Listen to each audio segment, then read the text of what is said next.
government Okay. regulated or operated. Mhm.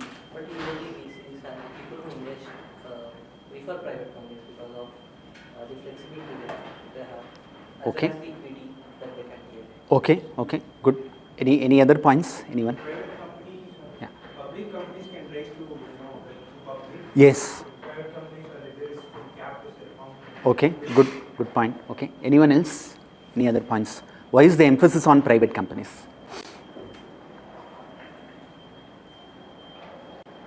I want more participation, yes?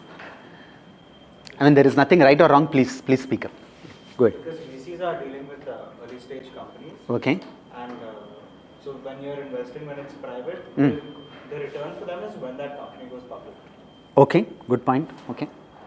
Any other thoughts on why is it private companies? Usually government companies are being owned by government organizations. Yes. Okay. Private companies are owned by public. Anyone can able to start private. And the Exactly, problem correct. with the private companies is having even if someone wants to start, they don't have much funds. Exactly. Correct. Great. That's what I was looking for. Future of VC. Fair enough. Got it. So let me try to summarize what your folks had as views. A private company mein ownership is completely private. So you can go and deal one-on-one with a startup founder or an entrepreneur who runs the business. Equity is not part of a market, right? So it is neither traded, to your point. So because listed companies will have shares which are traded, it's called the float. But private companies, because this is all held by one individual. So if I decide to take venture money, I have to park my shares and take money in return, right? So that's the nature of the transaction here. Private companies, again, I think to your point and his point also, it is risky. Because when you at least look at a public company, you would presume that there is a very different, risk lens on that, right? Because private can literally start today, shut tomorrow, type of thing. So there is a existential risk when it comes to private companies, whereas when you look at, say, public companies, at least there is a lot more stability in terms of, say, the business model, revenue potential, and, overall stability, of the business. So that's why the emphasis on, private companies. Third, I think very important point, I want, new voices to, speak up. Why is it, illiquid? So this is a very important concept. So I think partly was brought up, earlier in that listed, unlisted, but I want more participation, guys, please. Yeah.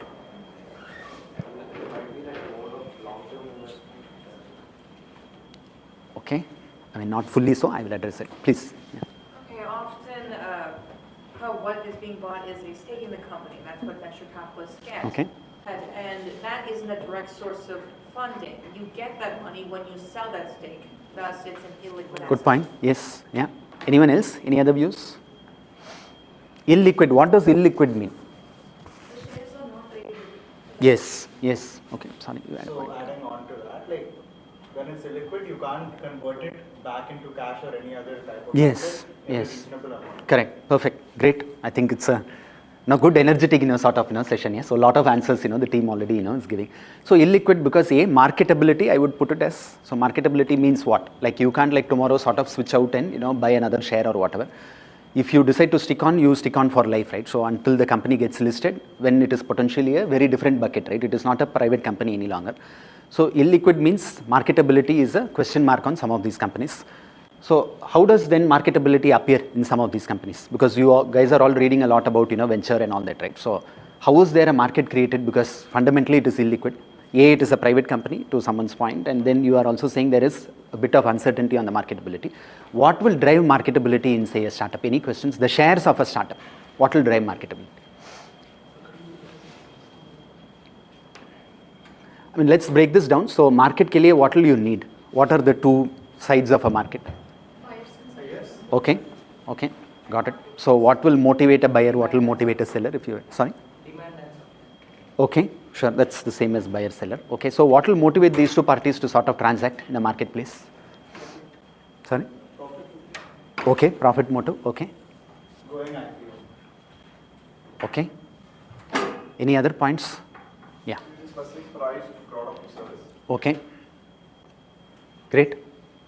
I think we have enough answers in the room. Yeah. Different than the market offers something new. Okay. Innovation.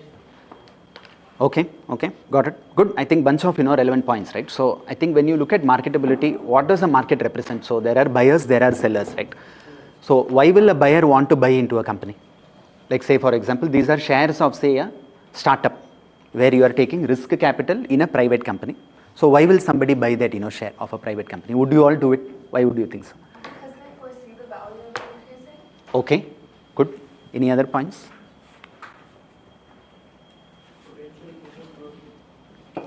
Okay. The value of the purchase will rise. Yes, yes. Great. So I think two fundamental points, right? One is there is a perceived increase in future value, I would like to say, because the universe of buyer and sellers are very limited, right? Because it is illiquid. So there will be somebody who will show interest to buy and not the entire market. There will be somebody who will show intent to sell. So there is a perceived value in a share. You will assume that it will rise for the certain risk that you are taking. So that's the overall concept.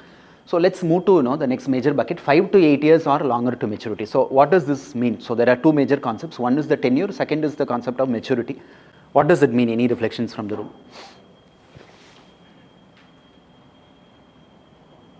If the organization goes to certain extent, the maturity period will come. Like if you want to buy a share of some organization, you'll be having 5 to 8 years of period.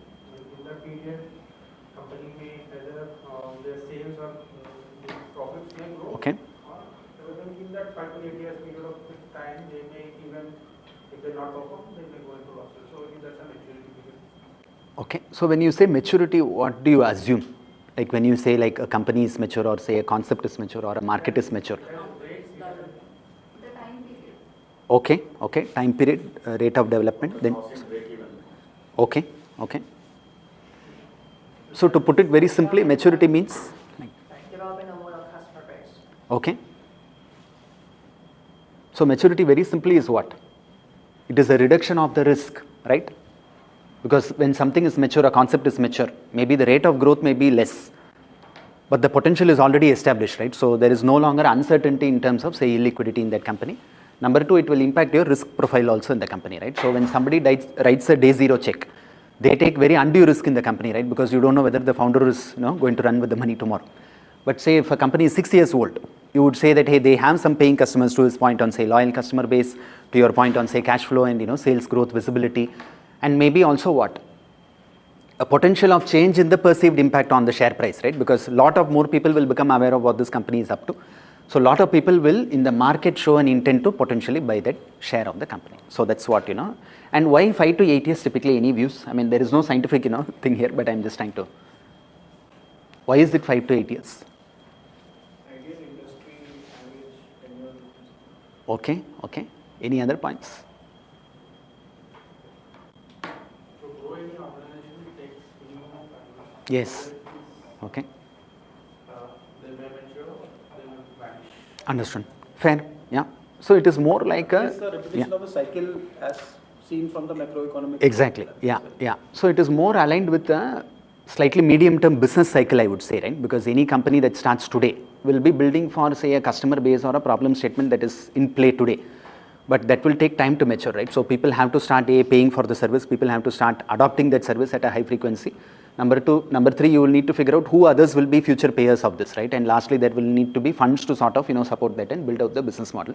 So typically, it takes 5 to 8 years for a company to mature, which will impact your risk and illiquidity, as we discussed. Lastly, guys, again, concept of exits, right? So this is again very unique to VC. What is exit? I mean, I'm sure you guys would have heard about it. I mean, a lot of entrepreneurs have made a lot of money, through exit. So what does it mean?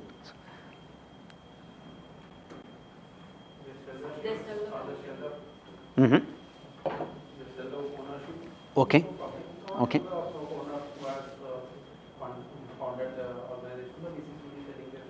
Okay. Okay. Okay. So exits is important for whom? Do you think is it for the founder or for the VCs to his point, right? Okay. Okay. Okay. Sure. Yeah. And what does exit mean?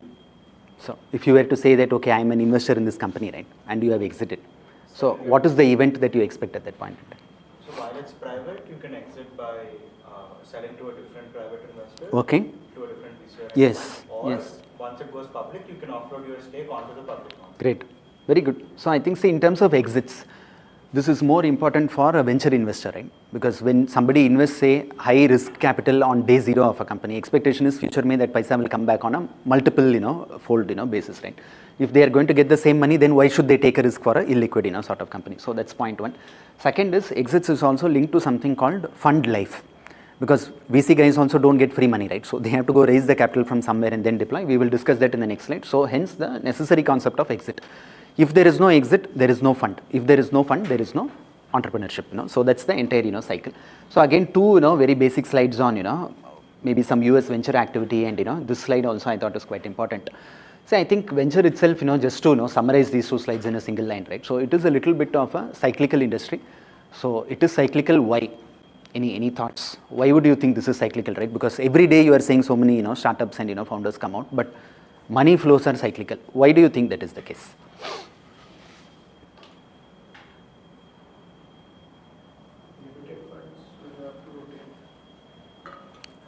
Okay, not exactly. I'll address that. Okay, I mean, this is sort of not financial year based, right? I mean, it's a little bit of a peak there, but. In general sense, it is demand and supply. Okay, so supply of money, yeah, okay, valid point. Number two, I think we already discussed this concept earlier, right? So there is a perceived notion, right? So suddenly certain themes will be in flavor. Like last 3 years, I'll ask the audience, how many new startup ice cream brands have you guys heard of? A lot, maybe at least 7, 8, 10 new brands. But 10 years back, was anybody hearing about these brands? No. So were Q-commerce, platforms in fashion, say 5 years back? No. Right? I think it largely depends on the innovation cycle as well. Yes. So there is a technology and there is some disruption. maturity Yes. And Fair. then there is a peak when the investors Correct. are again entering Exactly, into correct. So optimism will always be cyclical, right? So as he was rightly saying, so there is a technology or a disruption, sort of, which has to happen, that will sort of mature at a certain stage where people will believe that this can generate money, which is when there will be a lot of optimism. Number two, optimism also linked to exits, because if people are seeing a lot of other folks make money, so obviously they will invest in the same thematics. So that's broadly, this. Again, this one also I think somewhat relevant, because see, I think originally the concept was founded in the US, so but you can see the share of US and how that is created. Most of the activity is now happening in Asia, at least from a venture funding landscape. Two reasons for that, right? Why would you think so? So why is most of the activity shifting here? Of course, it's a percentage representation, but why is the activity shifting here? Because now there's a lot of developing economies like China and India Okay. where the investment is growing. Any other points? BRICS trying to Okay. have its own currency rather than having $6. Okay. I mean, not exactly, but yeah, I think to his point earlier, it is more about where is there a new hive of activity, right? Because new industries are getting created, new job has to get created, and new money flows are getting created. That is where you will find maximum reward for the risk that people are taking, right? Otherwise, in a mature market, you may not get enough, returns for the same risk that you are taking. So either it has to be highly disruptive industries in the mature markets, like say what is happening with AI in the US today, or you will need to look at maybe more fundamental business concepts, but in emerging markets where you can see a outsized, reward for that. Any overall questions on this before I move to the next one? No? Cool. Okay. So now I'm just trying to give you a sense of, the Indian, industry also, right? Because as I mentioned earlier, it was more a concept that was founded in say 1950s, 60s in the US, primarily to sort of support technology innovations, right? Because technology itself is disruptive and risky, so a lot of folks were not willing to sort of part with capital, and at that point in time, banks were the major source of money, right? Banks and government grants. So there had to be a vehicle for private, money to also get channelized into risk taking, so that there will be a future reward which can generate, the industries of the future. So in India, again, very quickly, just to give you a sense, again, there is this optimism and hype cycle that we spoke about in the earlier slide also. There will be a perception that, okay, this concept is already mature and then a lot of people will chase it. Or there will be some exit potential established, which is why people will sort of chase those, type of themes. Again, it will also sort of coincide with your 5 to 8 year type of business cycle, right? Because for a thematic to get started and play out, maybe 5 years back, Q-commerce platforms were not so flush with money. But today you see there are 2 listed companies, Swiggy, and then you have your, Blinkit of the world. Through Zomato, maybe Zepto, we don't know when they are going to list. But these concepts would have been purely private companies, but today they are accepted in the listed markets also. So this is more on, the cyclicality, within, VCS, landscape. So now also trying to put the lens on India, right? So why would you all broadly think that, okay, there is so much of VC action in India, right? Maybe 5, 7, 10 years back, it was still not a very common parlance term, right? But why is today everybody talking about VC, and why are so many people enrolling for an entrepreneurship program today, right? So what is changing? You can see this, but obviously I want more interaction from, the room. Any thoughts in addition to what is here? Government policies, Okay.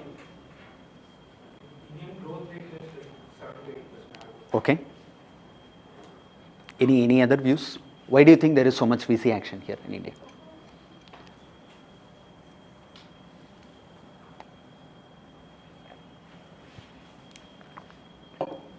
Just think back on the slides that we spoke about, right? So people are willing to take more risks. More companies are maybe getting set up. That could be one more, because the room is full of, potential entrepreneurs here. More people are willing to take risks because of the emerging growth, potential. What else? Government policies. What else? Why is so much VC money, chasing India?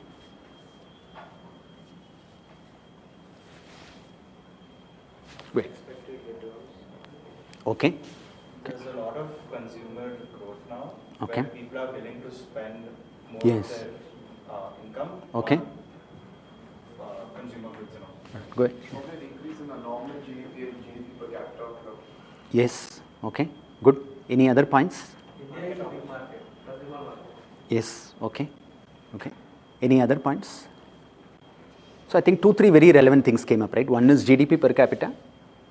What is changing, guys, today? So I think it's all over the news, right? So there is an inflection point that economies reach once you reach a certain per capita GDP, right? So that is the journey that, say, China has, shown.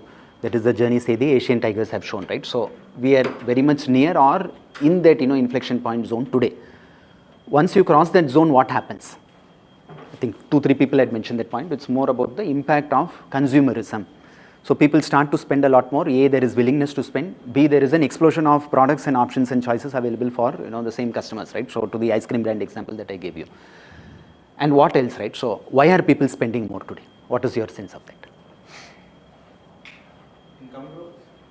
Sorry? Income growth? Okay. Income growth, why? Because we're going from we're industrializing, we're developing the economy. Okay. We're becoming more productive and Okay. generating more value for Okay. Okay. Someone else. Population is high. Sorry? The youth population is Okay. high, Okay. and their employment is Fair enough. Yeah. Yeah. Got it. Any other points? So largely what?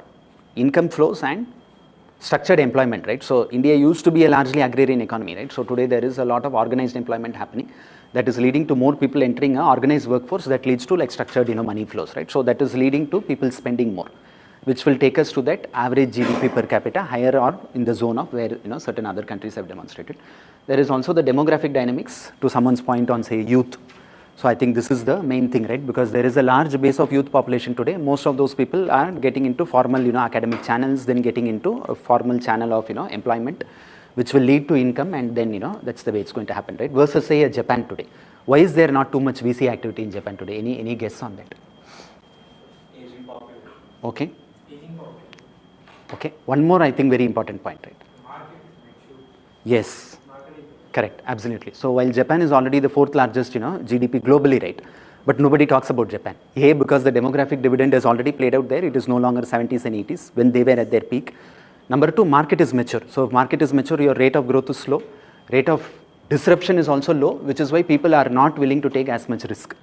VC may be willing to write a 100 million check in India and, flush it down the thing, but they may not do the same thing in Japan. Because the potential of a large outcome there is pretty small today.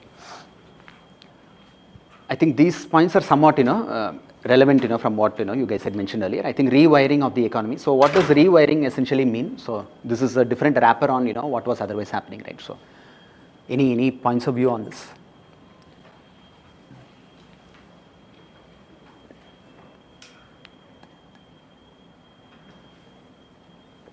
So what does rewiring mean? Yeah. Changing market landscape. Okay. This Any other means points? introduction of some new rules and regulations which are coming from Yes. the regulatory authorities. as Yeah, well. fair. Okay. Agrarian to services, AI and Okay. economic structure. Correct. So more technology enabled wrapper, right? So that is leading to lot of different money flow generation and a different channelization of the same money flows, right? Because the value chain and the market opportunity is similar. But using technology, either you can extract more of value from the same, product and service, or you can channelize it very differently. So which is the rewiring of the market, to your point also on a very different competitive landscape. Maybe 10 years back, there were not as many, brands competing in, say, something like a metals recycling business, right? But today you can find half a dozen listed companies which are all like 1,000-2,000 crore market cap. Where were these guys, say, 10 years back? So today's new age technology has enabled some of these people to reach a maturity stage where they are listed, in today's landscape. Then capital markets access, again, I think this is fairly, straightforward. So Capital markets access allows what? Going back to our first slide, so what would you think is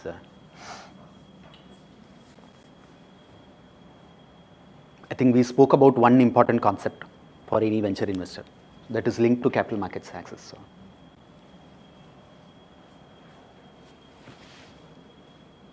Exits, right? So how will an investor exit? So you find another person who believes in the same potential of the company or believes in the same perceived value of the stock, or you access capital markets where you go and list the company, which is the popular IPO route that a lot of founders are taking today. So typically when you access capital markets, what happens? What changes in the company typically? Equity, value. I mean, even when it is unlisted, it is equity, right? But what changes in that equity of the company? Yes.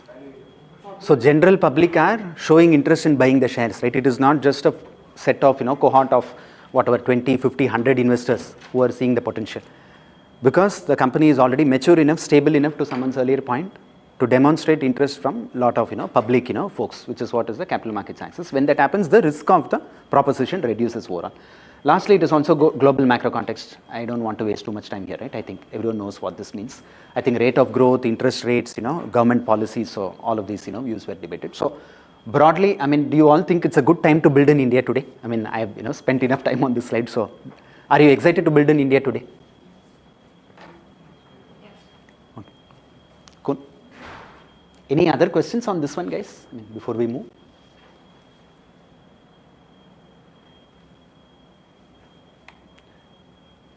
Okay, so jumping into what you call venture financing mechanics, right? So I think very early on I spoke about something called fund life, right? Or the life cycle of a fund. So this elaborates more about how the VC works as a fund itself, right? So you keep the founders side of the equation aside for some time. So let's look at how a VC fund itself is set up, what are the mechanics behind that, right? So there are quite a few important concepts on this slide. Again, I mean, you all should participate and sail through this one. So I spoke a bit about venture business being cyclical, right? So, and it is also literally a cycle in terms of how a fund is launched, how is it raised, how do you invest, how do you exit, then you go for your next fund. So it is cyclical, because of what? The optimism and then the perceived value, all those concepts we discussed. And this is the general industry cycle for any fund, right? So let's break this down, guys. I hope the slide is visible for everyone. So what is the first piece? Like, I mean, broadly, if you had to sort of think through this one. So what would you think is the first pillar, right? Like say somebody X wants to be a venture capital investor on day one. What do they do? How do they get started? They need to raise funding.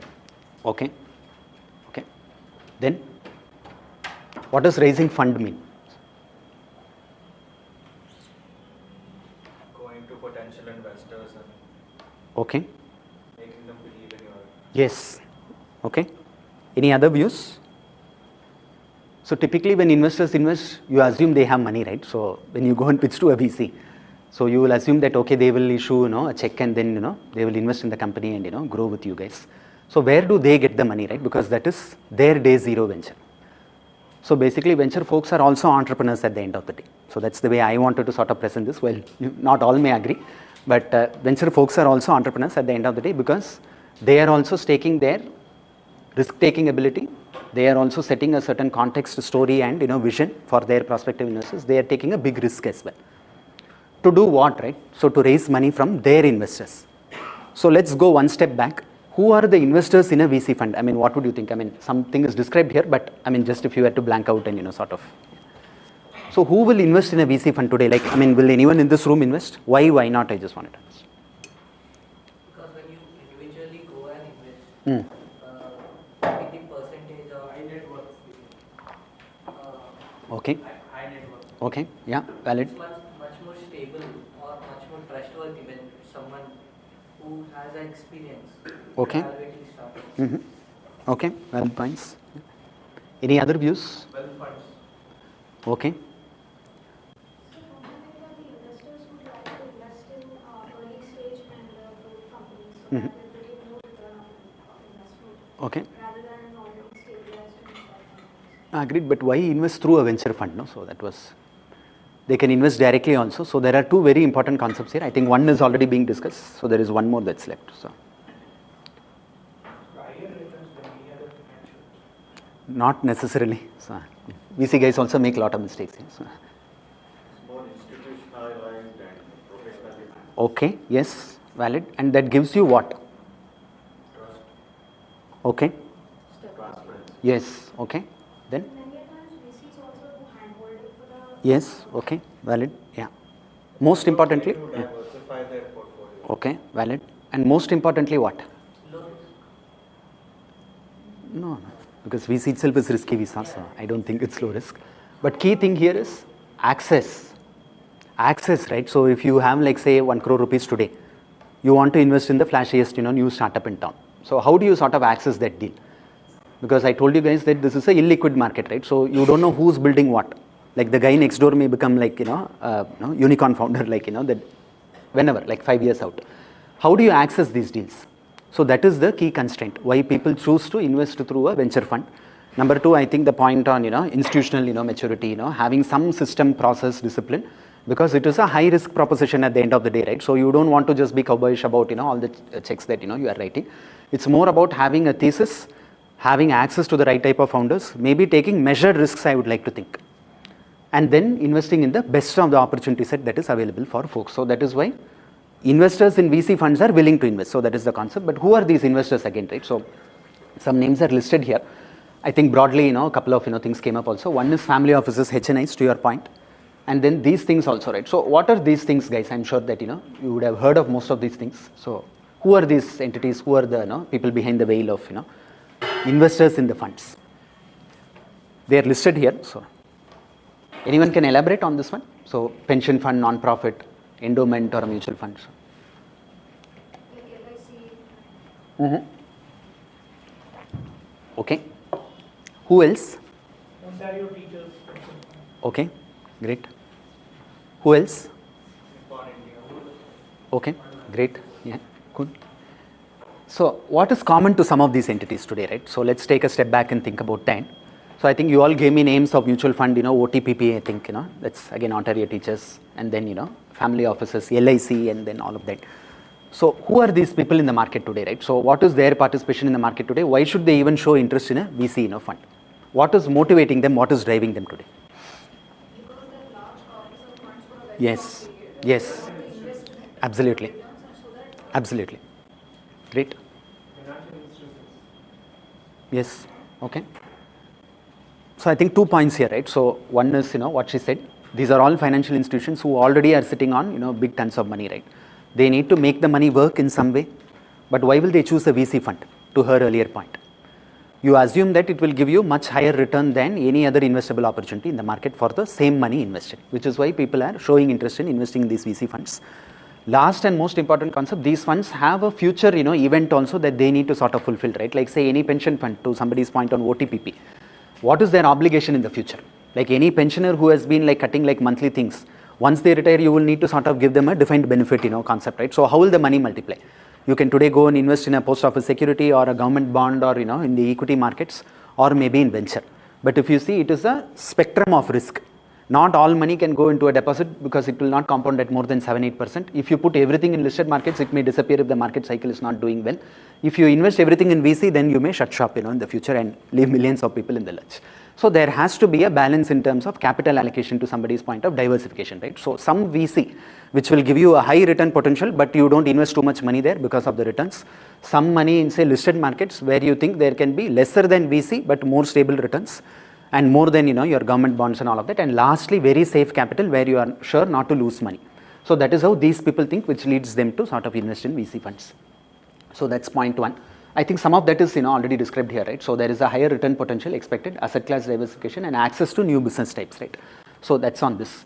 So the second and third are also quite important, wheels, in terms of VC itself, right? So today, like assume that okay, this person X has raised a fund. Okay, he's sitting on $100 million, he or she. What will they do next, right?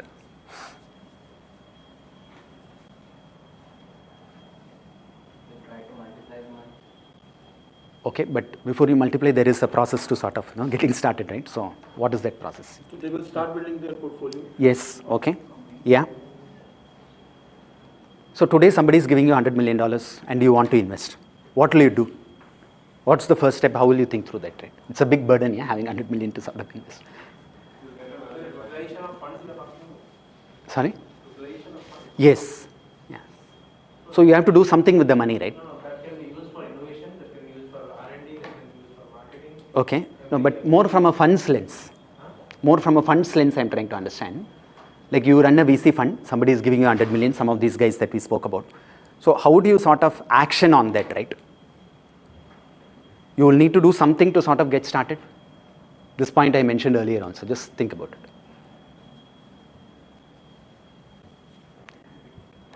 You'll need to build access. Access comes how? So two ways maybe. One, every fund has something called a fund thesis or a fund mandate. So a person who understands maybe investing in renewables may not be the same guy who understands consumer, may not be the same person who understands healthcare. So every fund will have something called as a defined thesis. So that is the narrative basis which some of these investors also invest, right? Because say for example, OTPP may believe in India's healthcare potential because of whatever macro reasons, say. So lack of infrastructure, rising GDP, rising lifestyle diseases. Whereas somebody else may say, I want to invest only in renewable energy, assuming that there will be more potential there. Some fellow will say, I want to invest only in a consumer fund. I don't want access to the other two, three themes. The key reason for that is each one's return potential and risk expectation is very different, right? Somebody may say, I'm willing to take a risk, assuming I will get 30% return. Somebody may say, no, I'm happy with a 15% return. So that is the decision that these people take. But once you raise a fund, you have to build access. Access will be defined by your fund thesis. So every fund has a thesis. So as future entrepreneurs, when you all go out, which we will discuss in the next slide also, you need to be very careful about which fund you are talking to, right? Because you may not be relevant for every fund out there in the market. While you would like to think there are thousands of funds and so many folks you can write to on LinkedIn. But question is, many of these guys don't respond very often, right? I mean, even I'm guilty of doing that many times because it is not relevant for them as a mandate. And why do people have a mandate, right? One is to raise capital and convince people, that is point one. The second thing is, why do you think there is a mandate for any fund?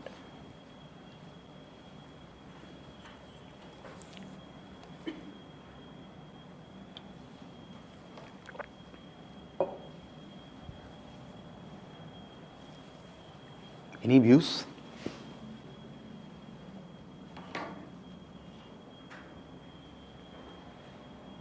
Just think back, so if some fund has, say, a mandate saying I'll invest only in healthcare, what would you think will define their ability to invest in healthcare, right? Okay, yeah, expertise, yeah, then?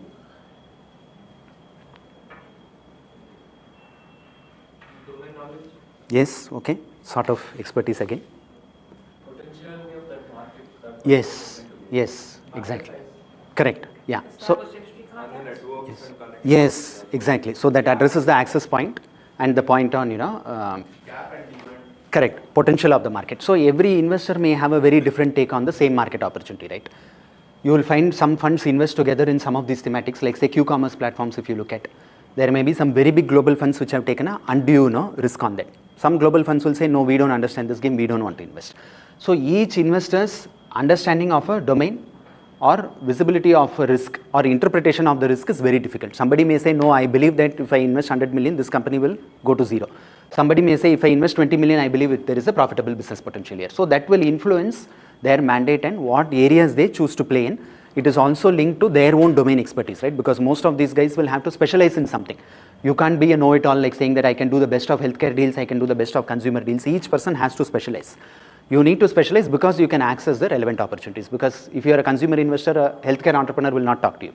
If you are a healthcare investor, a manufacturing entrepreneur will not talk to you because your relevance is not there for those founders or either ways. So this is a concept that you need to keep in mind for future, saying that when you pitch, choose whom you want to pitch to, because your proposal may not resonate with most folks. Then the last two pieces here, right? So very quickly, so I mean, you have identified some companies, you have given your thesis. Because thesis is the backbone on which some of these global institutions invest. You are sitting with money, you have the right access, you have the right domain expertise, you start writing checks. Then what happens, right? So typically. Negotiations. Okay. So you negotiate, you invest. Then what happens in some of these companies? Portfolio, to your earlier point. So what happens when, what is the meaning of a portfolio?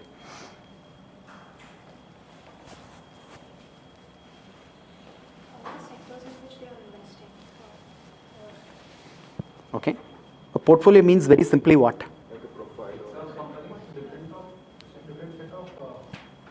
So in order to mitigate the risk, Yes. they have some companies which are very Correct. bullish, which are very Absolutely, correct. So it is a basket of stocks, so that is a portfolio, right?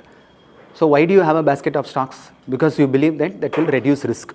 You don't want to be overexposed with the success or failure of a single company, right? Because these are highly illiquid and these are highly risky businesses also. So you have to have a basket. So that's the key reason for that. Then what do you do, right? So when you build a portfolio, what is the typical expectation? Like say a founder comes and pitches to a VC. So what happens post that? I mean, what is your all take on that? And maybe I can give you what happens in reality. But I mean, what do you think happens, right? Like you are a founder, you walk in, you figure out on LinkedIn saying that okay, this XYZ is the most relevant, him or her for my business. You go take a meeting and you pitch, which we'll address in the next slide also. What happens post that typically? What is your understanding of what happens? No, like as an entrepreneur, when you go and pitch to a fund, what happens post facto, right? So typically they take a decision, negotiation to a point. What happens within the fund, what is the entrepreneur's understanding of that? I'm trying to understand. Yes, correct. Behind the curtain, what happens in some of these funds, right? They review the ROI and then. Okay, yeah. Mm-hmm. Discussions are done to evaluate the startup founder themselves. Okay. Yes, yeah. Correct, absolutely.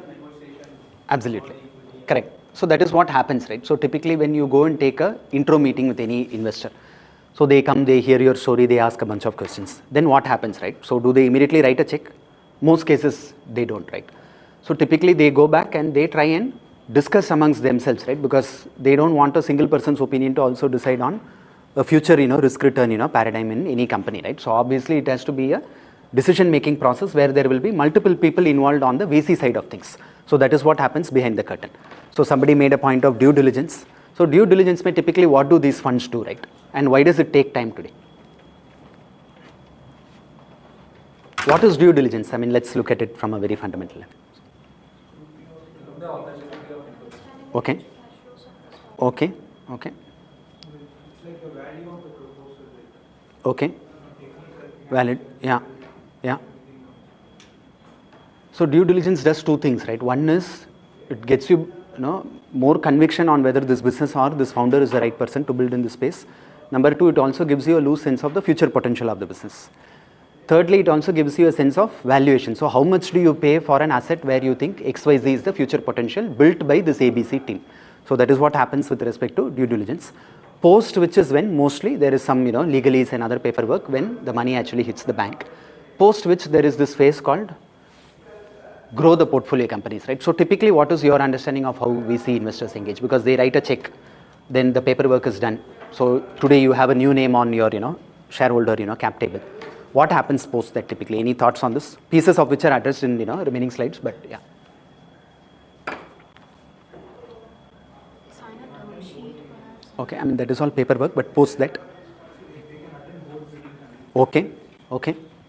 Then, I mean, what do you expect as a founder, right? So typically when you go and take money from a venture firm, what is the expectation from the founder side? So what do you expect as next steps from them?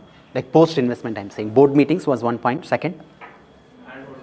Yes. Okay. Yes. Yeah. Yeah.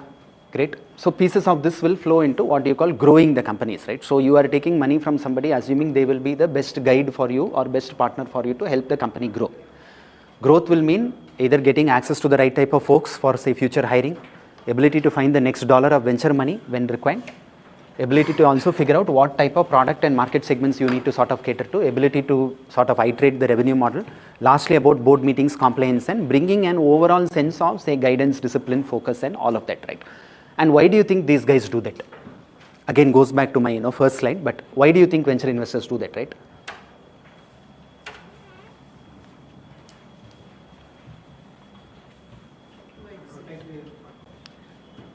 Okay. Yes, yes. So unless these guys actually spend time, it is very difficult to reduce the risk and increase the return potential in most of these companies, right? Because it is illiquid, A. B, these are very early stage ventures, so you never know when things are going to go south. The next round of funding doesn't happen. I'm sure that all of you know the stories, right? So literally darlings of the startup market at one point would have gone down the tube. So you will need these people to sort of help you grow and also help reduce the risk on the future return outcome of the business, right? So that is when they will benefit at the end of the day. So they are not as nice guys and girls to sort of come and help companies for free, right? So they are also very savvy about reducing the risk on how that happens. So that's broadly about growing the portfolio. Lastly, about returning the fund, right? So this is again linked to exits. So what do you expect, post say growth of companies, right? So typically they have raised a fund, they have a thesis, domain expertise. I'm just quickly recapping. Then they have the right access. They have gone and identified saying that, okay, this founders ke saath I want to sort of do business.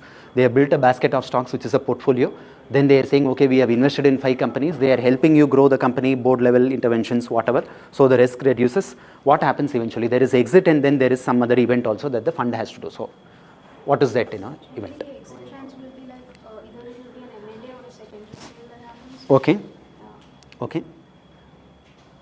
Any other points? What do you mean by return the fund?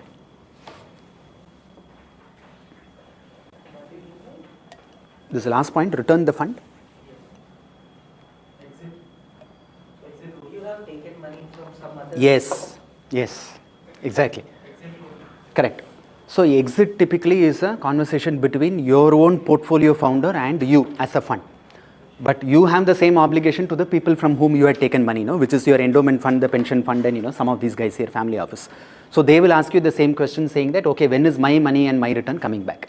Which is about the concept of returning the fund. So typically funds have something called as a fund life, which is usually about 10 years. That is a regulatory standard.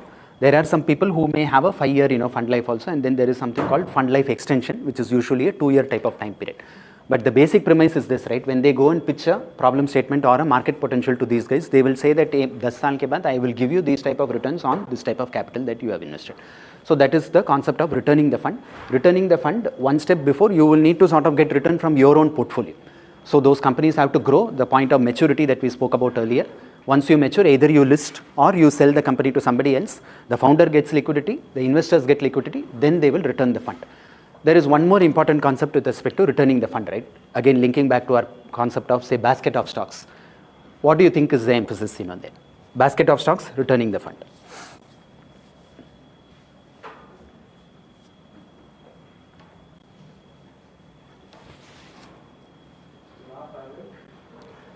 Yeah, it is called law of something else, but you are right, I think on the right track.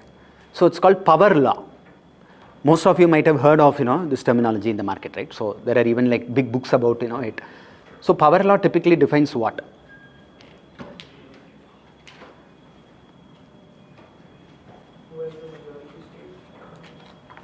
Not exactly.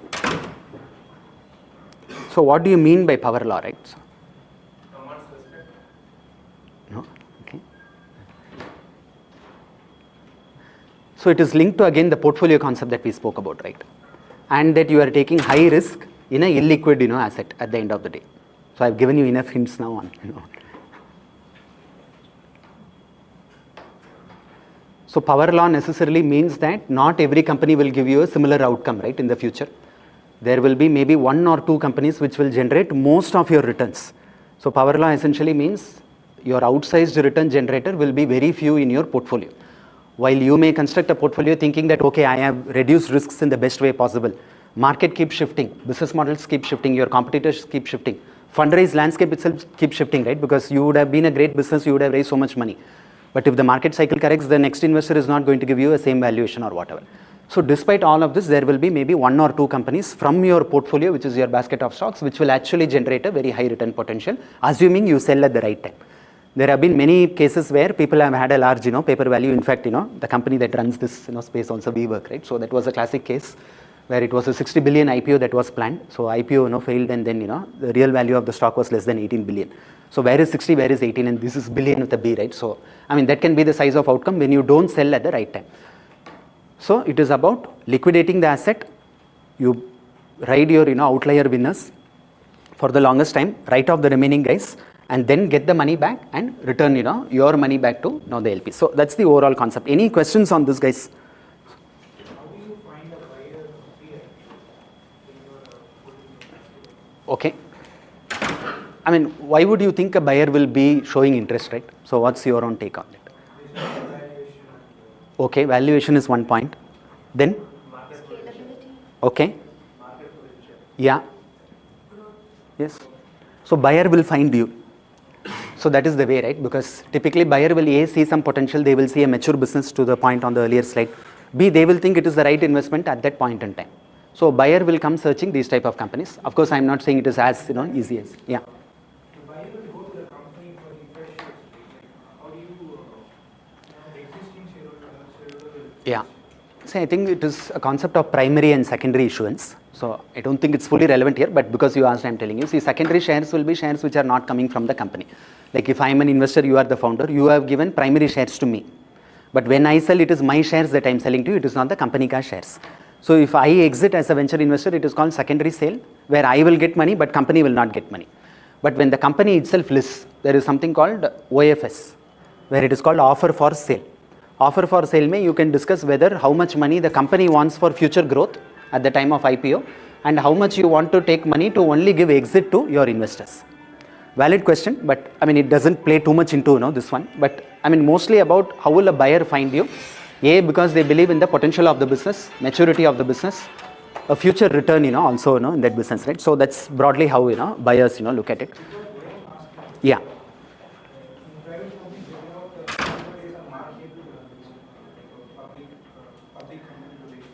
No, so that is my point on buyers finding you, right? So the minute that your company performs well, so there will be enough investors who will keep your company and you as a founder on their radar. So even before you have a plan to raise your next round, they will be coming behind you, right? Because they will believe that there is good risk reward potential in the company. So that is how buyers will always find you. So there is the other equation also where your venture investors will go and do the evangelizing. So they will go and talk to the market saying that, hey, mera portfolio acha hai, this is what they have done, founder is a rock star, revenue is doing well and all of that, because the message that the company is performing well is not known to the market, right? These are all private companies at the end of the day, to your point. So there will be some signaling which is done by your venture guy, which will be part of your growth equation, right? Because growth mein kya, you will also need the next round of venture investors to bite into your company, right? Because just with one fundraise, I don't think large visions can be executed on. So people have to go and convince the rest of the market saying that, hey, this is a good potential company that is part of somebody's portfolio. Number two, there will be enough folks in the market who are sitting with funds in whose thesis this company will fall, who may show interest in you guys basis the rate of growth and the founder pedigree and various other aspects. So that's the overall point on that. Great. Any other questions on this slide? So when you return money to potential investors, how do you make money to yourself? Yeah, again, it's a little bit of a technical concept, so that's why I didn't put it here. So see, there is something called as carried interest. So that any fund charges, right? So I mean, just take a step back and think of it from a fund manager perspective, right? So A, they are taking a big risk. They are going and raising capital. Number two, they are giving some stories to their potential investors, right? Saying that, okay, I will give you this return. This is the potential of that, space and all that. Why would they do that, right? So they are doing it because they believe there is a outsized monetary incentive they will also get. Otherwise, they will not be wasting their time. And these are all smart folks, as you all know. So question is, how is the alignment in terms of, say, monetary incentive in the future, right? Because this monetary incentive doesn't happen immediately. It happens after 10 years, after 12 years. Why? Because your companies take 5 to 8 years to mature. Number two, mature company will find better valuation and the concept of portfolio that we spoke about, right? Because not every company will be having an ability to generate a large outcome. Even if it generates, you have to sell at the right time. So we spoke about all those concepts. So there is something called carried interest. So typically funds fee structure is two types, to your point, just to address your question. So it is called a 2/20. So 2% will be something that is a fixed management fee. So when they go and raise capital from some of these guys, they will need a salary, right? So they will need to sort of hire a team. They will need to sit in an office like this. They will need to go and scout the right type of companies. They will need to look at data, trends, analysis and all that. So all these are fixed costs that any fund has to run. It is like a startup in itself. As I told you, venture capitalists are also entrepreneurs in their own right. It is a business that they run. Number two, the future promise that there will be a big incentive coming when your companies would have matured enough maybe and found a large liquidity outcome, when they will have bragging rights on that, right? So they will always associate themselves saying that, hey, I was the first investor in XYZ. I was associated with this company at this stage, because that is the basis for them raising the next fund. Otherwise, with one fund, I mean, no one is happy, right? So people keep, generating a lot of funds here. So there is something called fund life cycle, again, answering to your earlier question. So every 3 to 4 years, good funds keep raising money. Why? Because they believe that across market cycles, they will be able to build on their experience and identify future potential companies. So with one fund, it never scales. For a founder, it's very different, right? So you can start a company and, do that for, all your life. So that is your business. But because they have taken money from somebody else, if you are saying that, hey, I am a one-trick pony, I have only one fund, I have generated returns once and then I am retiring, it doesn't work. So you have to show some consistency in terms of your own hustle, hunger to scale, and keep identifying these type of future, breakout companies. So that is why, again, I wanted to go back to the power law, to your last question. So there is a very high dynamic in terms of how the successful funds perform and how the average, funds perform, right? So even today, if you were to look at it, only 5% of the most blue chip funds, which would have had, say, a 50-year vintage, 60-year vintage, most of them, US folks, fortunately or unfortunately, they end up raising the biggest funds. Why? Because people believe they have the right way to sort of catch the outliers in terms of returns. Number two, those people have also consistently shown that over multiple market cycles, they are able to perform and catch the best performer companies. So that is the key for this entire industry to orchestrate, right? So if people don't believe that, hey, the next big guy will sort of, come and pitch to this company and they'll see exit, there is no right for them to launch the next fund. Once they consistently demonstrate that, a very lion's share of, the money goes only to those type of funds, because the market also believes that they are the best in terms of allocating capital. So this is why today, if you look at any of the market reports, all of the most flashy companies, the unicorns, the successful companies which are today scaling, you will find pretty much a concentrated cap table. So all of you would have heard names like an Axel Partners or Sequoia Partners, Nexus, and multiple other folks. Why is that the case? Because they have a massive track record that they have demonstrated, saying that some of the companies in earlier market cycles have been their own portfolio companies. That is leading to a belief in future investors that they will have a rightful way of allocating capital to the future winners. So that is why, if you see, most of these companies will have a very similar investor profile when it comes to that. Any other questions on this one? Yeah.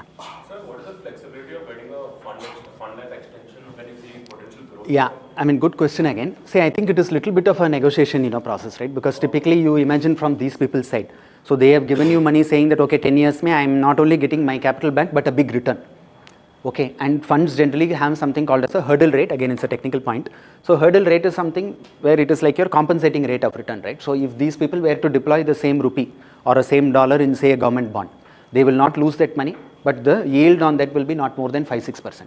So a fund has to say that I will outperform that and give you a hurdle rate of at least, say, 8 to 10%, which is the incentive why these people are backing them. If they don't meet the hurdle rate, they are not going to get their 20% profit share. So a fund has every incentive to sort of push their founders to sort of perform well, so that there is an outsized outcome. They return the money, they take their 20% share, which is what I call carried interest, and they launch the next fund also. So it is a negotiation process, to your question. So typically 1+1 is the extension cycle, because see, negotiation, why? Because these people ask, why do you need 2 more years? You have already taken 10 years to sort of get there. So that shows 2 things, right? A, the fund is not able to exit at the right time, or they have sat in the same companies invested for too long, and the market cycle has corrected. So which is not a good thing for some of these guys. Any other questions on this one?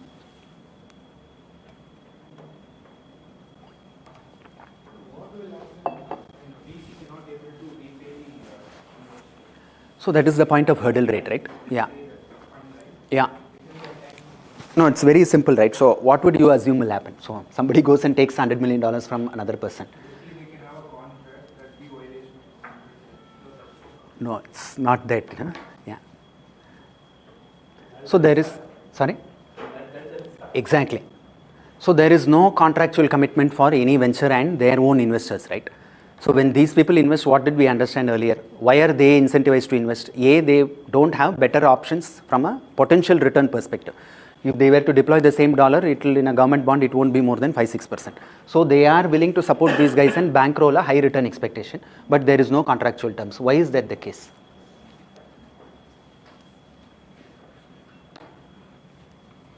Again, think back on the first slide. So 2 very important points there, right?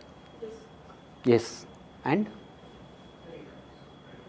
No, risk and illiquidity, right? So nothing is a guarantee, guys, in this one. So which is why venture funds behave the way they do, right? Because, they are taking undue risk. Number 2, nothing is a guarantee. So today you may claim that, okay, last round valuation is, say, $1 billion. You would have seen so many headlines, with some big, fancy numbers. But that doesn't mean anything, right? Because it is a small cohort of people who believe that is the valuation for that company. Unless you are listed. Share market listing ke baad, lot of companies crash also in terms of pricing. See many of the examples, right? You look at your Nykaa, you look at your Zomato. I was an early investor in Nykaa, right? So, but we had seen the journey. Mamaearth karke, there was one more brand. Most of you in this room would have heard about them. See how much of, volatility the share price has had. because the market doesn't believe that they need to assign that type of value for that company because future growth or the price is already too high. So that is the way you need to think about it. So there is nothing contractual to your earlier point because of the sheer nature of risk that these people are taking. If they get it right, if returns are there, they will return the money, they will charge the management fee, they will get their profit share also. Otherwise, there is no profit share and there is no concept of fund to them. So they have to sort of, go back to a job or, get retired. Okay, maybe I'll just quickly, finish up some of this in the interest of time. So I think, see, broadly, what does VC support also, right? I think most of it is discussed already because we have spent quite some time. Yeah. Yeah. What is the view that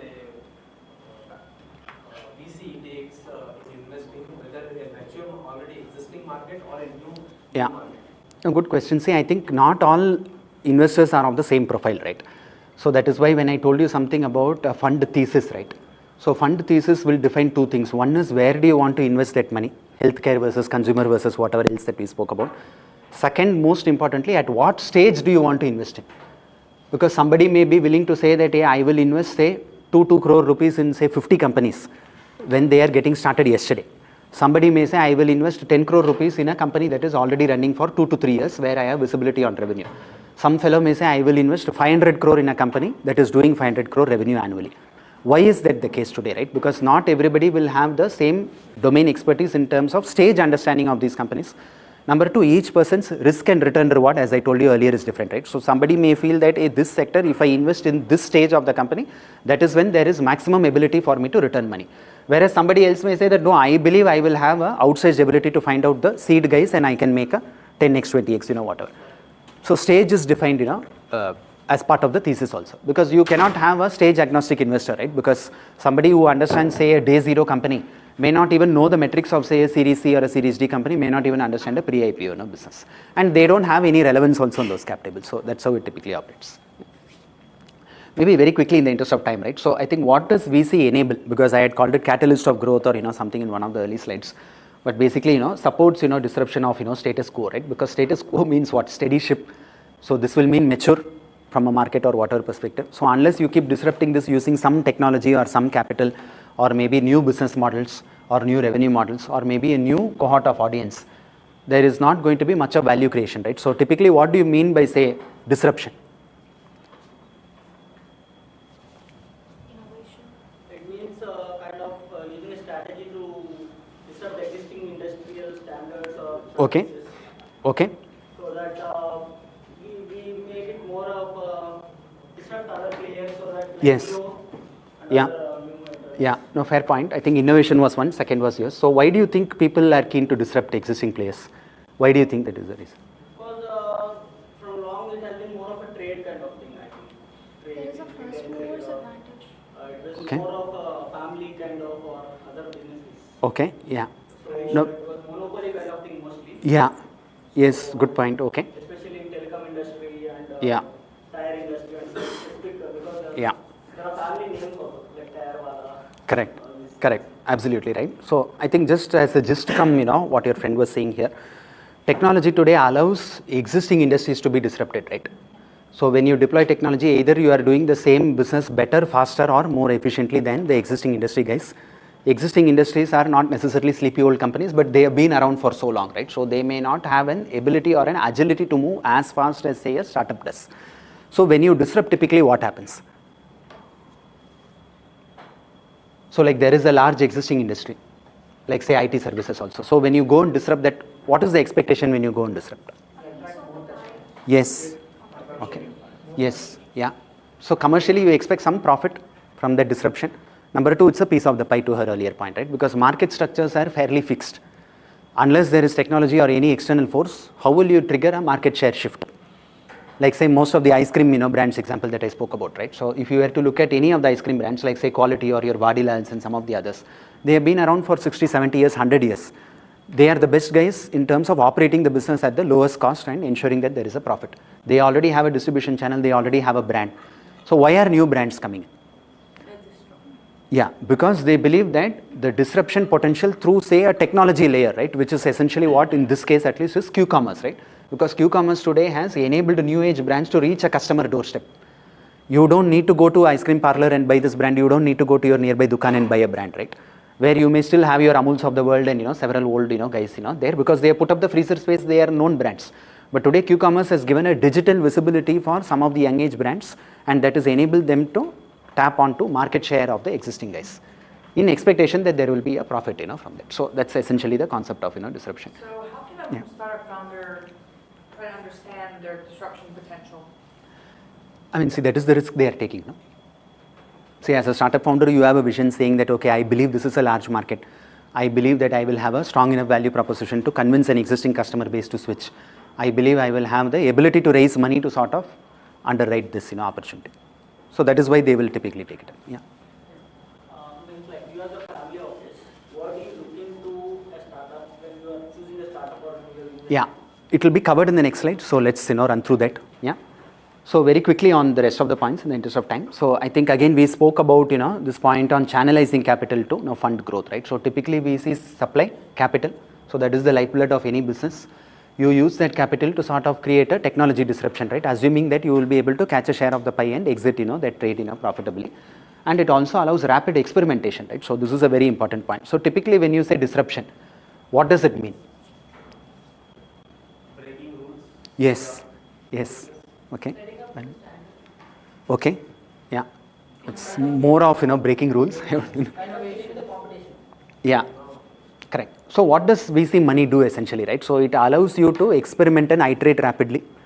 To do what, right? So very loosely put, it is breaking the rules. The existing structure. Correct. So an existing market structure, just going back to my earlier point, operates in a certain way, right? So if you were to play by the same rules, there is no chance that any startup will have in terms of success. So you have to either change your packaging, you have to change your pricing, or you have to change your channel, as in case of the ice cream example, or you have to change your narrative. You don't call yourself ice cream brand, you call yourself some frozen dessert XYZ, right? I mean, God knows how many new Greek yogurt brands are in market today. Yeah? I mean, how many Indians have Greek yogurt? I don't know, quite honestly. But I mean, still people want to change the narrative, right? Because if I were to go and say I'm a curd brand, I will have no shelf life, there. Because who will care about, new age brand in curd? You call it Greek yogurt, the perception changes on, some of these, things. So that is what VC money allows you to, because it does what? So two things, right, which are, necessarily linked. One is it is high risk capital, so they are not going to question you saying that, hey, why did you go and spend so much on either R&D, or why did you go and spend on some fancy marketing agency to create a very viral campaign, or they are not going to ask you saying that why are you giving steep discounts on any marketing channel today, because that is the pathway to growth. You have to bite the bullet, and they are taking a risk with their capital in the expectation that the story will stabilize eventually as companies mature. So that is why this will give you a lot of flexibility in terms of how do you want to approach a market opportunity, versus going to a traditional source of capital where say a bank or anybody else may want to support only a stable business. If you are changing too many things too soon, they will be worried because they want money back. VCs don't care about money back, to your earlier point on contractual things. They are prepared to take full loss. If I raise a 100 million fund and invest in 20 companies, I will be prepared for full loss in it. If something happens and it breaks out, I will also be happy, my investors will be happy. So that is the overall premise. Sorry, you had a question. Yeah. Suppose, can I name the startups? I don't know, but there are few startups, like, they are doing good. Okay. But once they receive series, maybe after certain level of growth, when they get the VC money, they kind of start playing with that money. Like, Yes. Do certain experimentations which Exactly. Despite doing that, they will not work. Correct. To show some kind of growth, or Yes. they are doing that Yeah. predictions, and they'll burn that money. Correct. Is it the right thing? What does the VC do in that case? See, I don't want to pass judgments, right? So each founder has a very different, call on, what they need to do to sort of get there. But I just wanted to again go back to these 2 points, which is what I was essentially saying, right? So VC money gives you a lot of flexibility because that is the nature of the risk. Yeah? So it is high risk. They are not going to come in and question you saying that, okay, why did you spend 1 rupee more on some XYZ campaign? They will support you full time, assuming that that will be a profitable thing. Okay, 10 times you have the same streak of, not winning in any strategy. Obviously, they are also not going to allow you that much of leeway, right? Because they'll be afraid about what? The next round of funding not happening. So that will mean they have to book the full profit and then a full loss and then exit, right? Which is something that they will try to optimize for. So they will give you a lot of freedom in the expectation that whatever you iterate and experiment will lead to a profitable outcome. If it doesn't happen, either they bite the loss or they will put a full stop when it is overdue, typically. Because if you don't experiment, if you don't disrupt, nothing is going to happen, right? Because these market structures have been around for 50 years, 100 years, God knows how long. So that is why there will be a lot of flexibility in doing that. So there is nothing right or wrong about that. It is more about when do you know when to pause. Because forever you cannot keep burning, to your earlier point. or you keep burning because the next round investor is willing to support you. So it is a very subjective question that way, so I don't think there is any right or wrong there. And lastly, about network and connection, so I will skip this one because it's more of, say, a US market context, basically on how much of, say, employment generation has happened because of VCs, because this is leading to disruption and creation of new industries from ground up. So that's about this one. Okay, so I think a couple of important slides coming up. So this is I'm calling this pitch ready or something like that. So yeah, what do founders focus on, right? So I mean, please take this as sort of a checklist. I mean, it's not like something that should be force fed, because I mean, each of you know what is the journey that you want to undertake. But broadly, I have given some guardrails in terms of how to think through some of this. So why don't you all consume the slide, and in a minute we'll go point by point.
Yeah.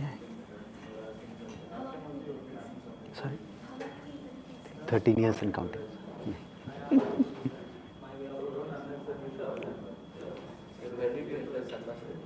It's like 2 months back.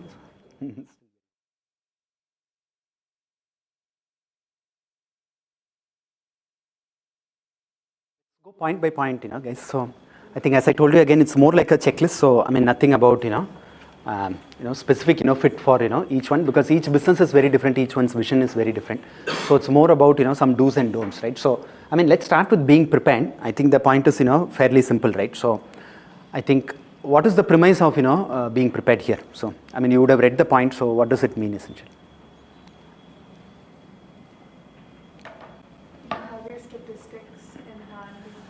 Okay, fair. Yeah. Projections, like all your financial. Yeah, fair point. Okay. Anything else? Okay. Then there is something about mandate that we spoke about, right? A fund mandate, fund thesis. Yes. Yeah. The investor you are speaking with is the right investor. Correct. So broadly, 2-3 ways to sort of look at it, right? One is whether you have selected the right investor profile. So who first of all invests in the space that you guys are operating in. Number 2, being prepared with stats, market metrics, numbers, size of the potential. Because please understand, this is a negotiation process, right? So you are there to sort of utilize every minute of that, 30-minute or a 1-hour pitch to try and convince somebody who may not know anything about the business that this is the next biggest, Flipkart or Amazon, out there, right? I mean, that's the nature of, the game, right? So you will better be prepared with whatever the size of the market, why is the customer buying your product today? What is your brand proposition? What is the pricing? Again, I'm trying to use maybe a consumer brand case because it's a little bit more relatable here, but it fairly applies to any business, right? Like even if you were to take a SaaS or a manufacturing business, again, you will need to very clearly establish what is going to be your sales cycle, what is going to be your working capital cycle, why would you think this problem statement is pressing and relevant and all of that. So that is the first part on being prepared. So unless you know your business like the back of your hand, it is very hard to sort of get any interest from a VC, right? Because the minute they ask you like, a few questions, and if it's reflecting that, okay, you are not fully prepared, then they will not be willing to spare time, right? Because you look at it from their side. I mean, I'm not trying to be sympathetic, but look at it, from their side. Because they will be reading like literally 20, 30, 40 presentations a day. So if you have to do something to sort of catch their attention, correct? Otherwise, you are not even going to get a response, right? I mean, that's the sheer nature of the supply demand, game, right? There is nothing, good or bad, about that. But be prepared and build relationship. I think somebody made this point earlier. So please understand that it is a very long haul game. Yeah? So it is not that just 30-minute, 40-minute conversation that you are having with folks. It is about how do you build a long-term relationship with these people, right? Because at least they would like to believe that, hey, you are the founder who's going to execute in this space, and they want to sort of partner with you guys in the long run. So that is about being prepared. Any questions on this one? Can you elaborate on building relationships with investors? Yeah, I mean, I think you can go back to your own point earlier, right? So I think people may not have necessarily a mandate that stretches into every investment in a philosophy. So first of all, you need to identify who these people are. Number two, I think don't procrastinate, right? So you don't suddenly go to a VC and say that, hey, I am so and so, I'm raising this business, please give me time, I want money. It never works that way, right? So how do you identify early on that, okay, who are the right guys? Maybe start showing up to some industry event. Maybe start, tracking them on LinkedIn. Maybe start just shooting them emails. Just cold email them saying that, hey, I'm a founder, I'm a day zero entrepreneur, I'm doing XYZ. I know that, you are investors in this company, which is a mature, company in that category. I have learned or whatever, I have liked, what that company does, XYZ. I mean, whether you truly believe it or not, but you need to say something as a conversation starter, right? So, I mean, say something like that and then, try and build a conversation. If it is always going to be transaction, none of these folks are interested, right? Because they will be afraid that, okay, there is a bad transaction coming their way. Because one overarching premise, again, I'm not happy to share this, but I mean, unfortunately, it is a business of rejections, right? So VC always has to reject 99% of the proposals and assume that the 1% that they are investing is going to be the most profitable trade. So that is the nature of the market construct, fortunately or unfortunately, because capital is limited, guys. So if the same 100 million has to go into like 20 companies, so there is a very power law, even there, right? So they have to inherently reject like 90% plus of companies, and not necessarily because they have invested doesn't mean anything about the company, right? So there is still so much risk. Tomorrow the 10% or the 1% companies where they have invested may also go bust. So even they can't control it, founders also can't control it. So that is what means, in terms of building a relationship, right? So you don't go in and just pitch a conversation saying that, hey, I want money. So it is about, okay, first of all, do they understand the space? Are they the relevant investors in these companies? Have you been tracking those companies? Why don't you go and speak to the founders of those companies saying that, hey, you have raised money from XYZ. I am an early entrepreneur building in the same space. I wanted to get in touch with the same folks. This is my vision. I want you guys to maybe guide me on your own pathway, and can you also make a connect? Why don't you try that? Yeah, I mean, that's hustle 101, right? So I think you guys should think of new ways to sort of do that.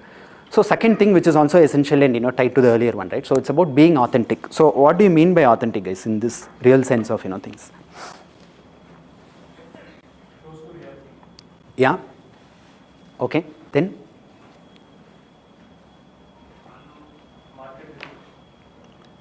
Okay, then? How is your product going? Okay. Don't lie through the numbers. Just Yes. impress the investors. Okay, fair. Any last point on this one, being authentic? Be realistic. Yes.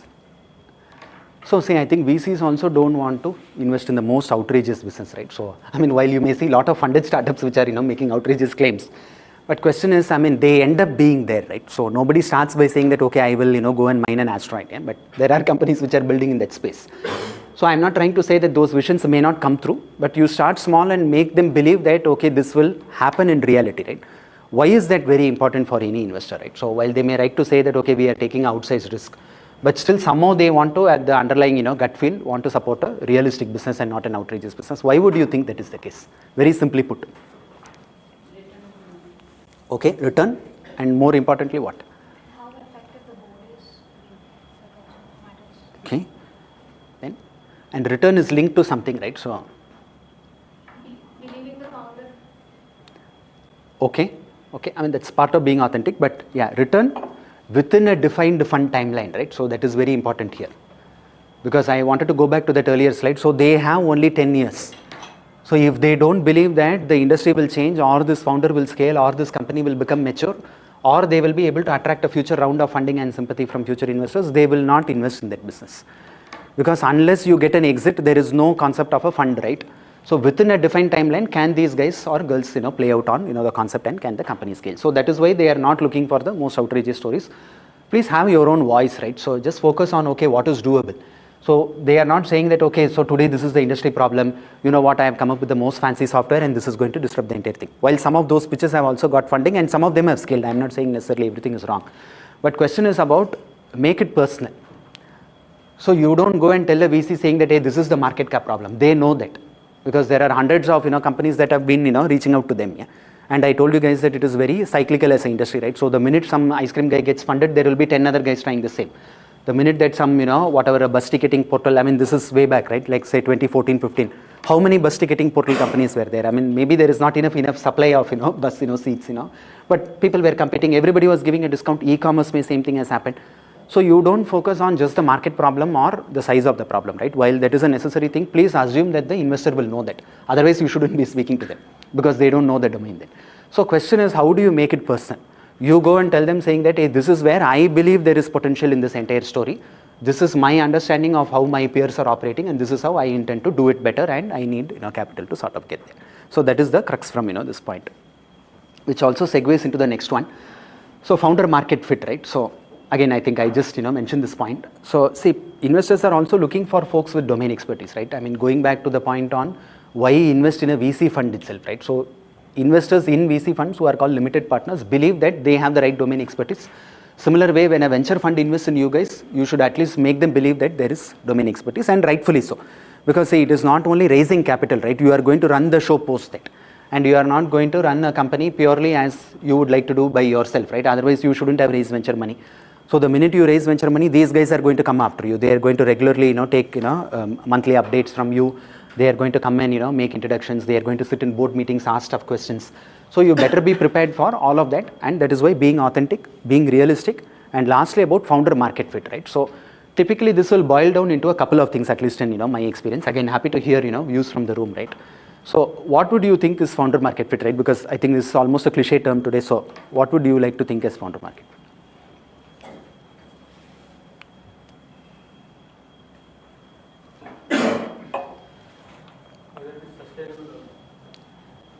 Okay. Finding a gap in the market and understanding why you must be like the best. Yes. To solve Yeah. that. Who will understand the customer properly. Absolutely. Yeah. Maybe there might be like a personal connection. Okay. Great. Yeah. Asking the question is this the founder ready to solve the problem? Correct. Does he have the experience? Absolutely. Yeah. So it is more about your own domain understanding and relevance, right? So if you are building something in space tech and you are, say, a commerce graduate, I mean, maybe you don't have the technical, acumen to sort of understand. Maybe. I mean, still people may build. I'm not trying to say yes or no. If you are building something in health tech, unless you have something like, say, a biomedical or whatever, at least a business, background which is relatable, you can't say I'm, an automotive engineer who's building like, the most fancy hospital. Yeah? So how do you know the payback of a hospital? How do you know what is the design of, say, even a fire escape, in a hospital, right? How do you know how to drive patient footfalls? So there has to be some relatability because VCs don't have time. And once you take VC money, please understand, you also don't have time, right? Because there will be pressure from day one for growth. Why is that the case? Because VCs and investors will try to push companies to mature at the soonest possible thing because they need to return their capital, they need to also profit. So that is the underlying motive. So if there is slow growth or if you don't believe that that is a domain of your expertise, it is very difficult to learn on the fly. While there may be a large market opportunity, there may be a problem statement, but you are not relating to that, you don't know anything about that. So why should you waste your time building there, right? Rather, you pick up a theme where you are relatable, you have some expertise, maybe your prior corporate role, sort of gave you an insight into that. Or maybe you were in another startup, where you were working on a problem which those founders were not interested to solve. Maybe you can come out and solve. So it is more about relatability and founder market, fit, right? There is also an assumption here for VCs that founder market fit you can start accelerating faster because you don't need to educate yourselves about the problem. You don't need to educate yourselves about the customer insight, to your point, right? Because everything is linked to a customer problem statement. It is not about our own assumption as a founder of what is the market problem, right? So nobody wants to fund those ideas. We have to invest our own capital to sort of build, right? It is more about what is the paying customers problem statement and how do I make my business relatable to those people. So that's on this one. So again, I think that will segue into the next one also. So being customer centric and all of that. So value prop, I think fairly straightforward there. So I think this is a very important point here, right? So what do you mean by sustainable customer love?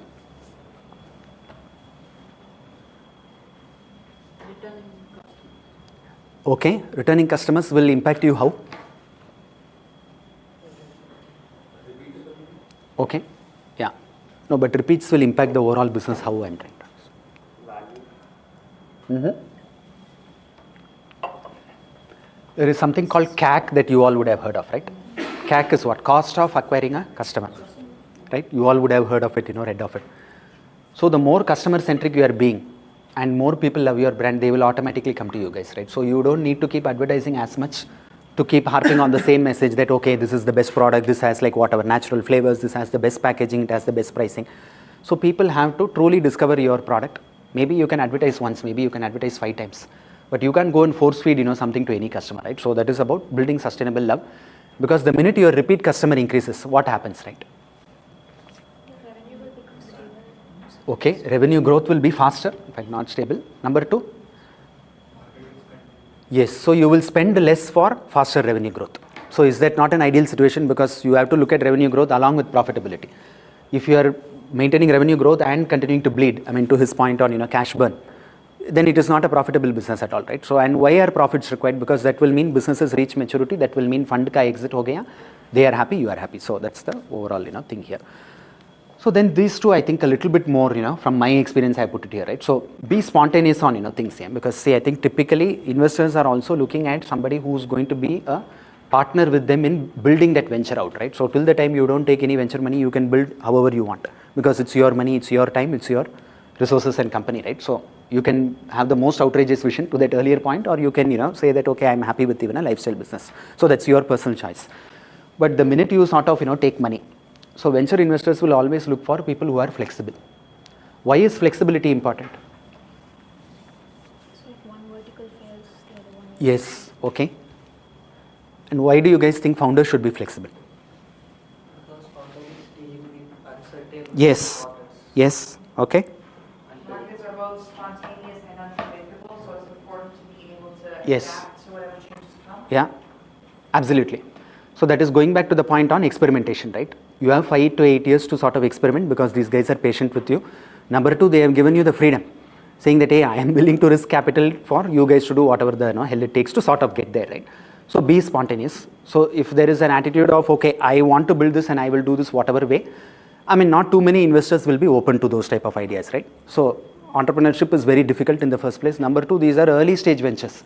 You never know how your customer base is going to shift. You never know how your peer competitor is going to react.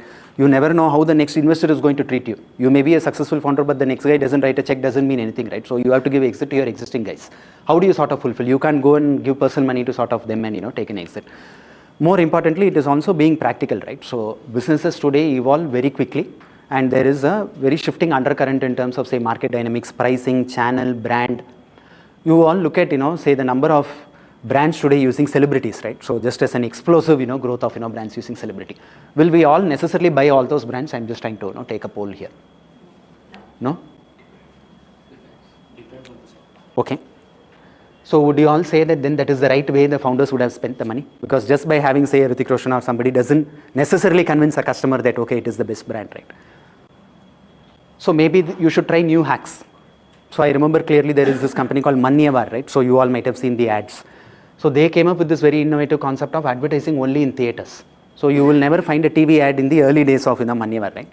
So for literally 5 years, they used to always show it on big screen, because big screen does what? Yes.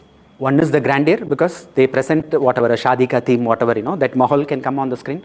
Number 2, sorry, yes, yeah, influence. Number 3 is what? Yeah, so it's a captive audience. Correct, captive audience. And lastly, what? So not enough people were willing to advertise in theaters, right? So they were able to get ad spots very cheap. So they were able to go and tell a PVR saying that, boss, you are otherwise showing a movie trailer. So there is nobody else who's bidding for the same spot. You please give me that spot at the most throwaway price. I will go and create this. So great. That was a white space where that is the lowest CAC, and potentially you convert even one customer after that. It's a good deal after that, because your ticket size is going to be 7,000-8,000 for every apparel that they sell. So be unique and think about what you need to sort of go with the flow, right? Because market is shifting very fast, again to repeat my earlier point. So if you just want to sort of stay fixated on your original plan, it will be very difficult to sort of sail through, right? So are you a person who's flexible to market conditions, who's also flexible to say how the business is evolving, right? So maybe at the end of the day, say 3 years out, it may not necessarily be the exact same vision that even you had 3 years back. Yeah? So that doesn't necessarily mean right or wrong.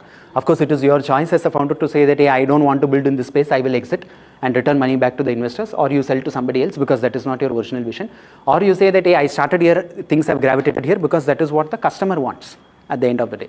because customer is the king, right, at the end of the day. So you have to maybe necessarily service any existing demand and not try to do just what we want to do at the end of the day. So that is on being spontaneous. I think last 2 points are also quite important, right? So in terms of say it's okay to be wrong, right? I mean, what would you guys think about this? Again, it's a very fundamental point that I had made on slide 1. So what do you mean by it's okay to be wrong? You are allowed to make mistakes as long as Yes, absolutely. So why are you allowed to make mistakes?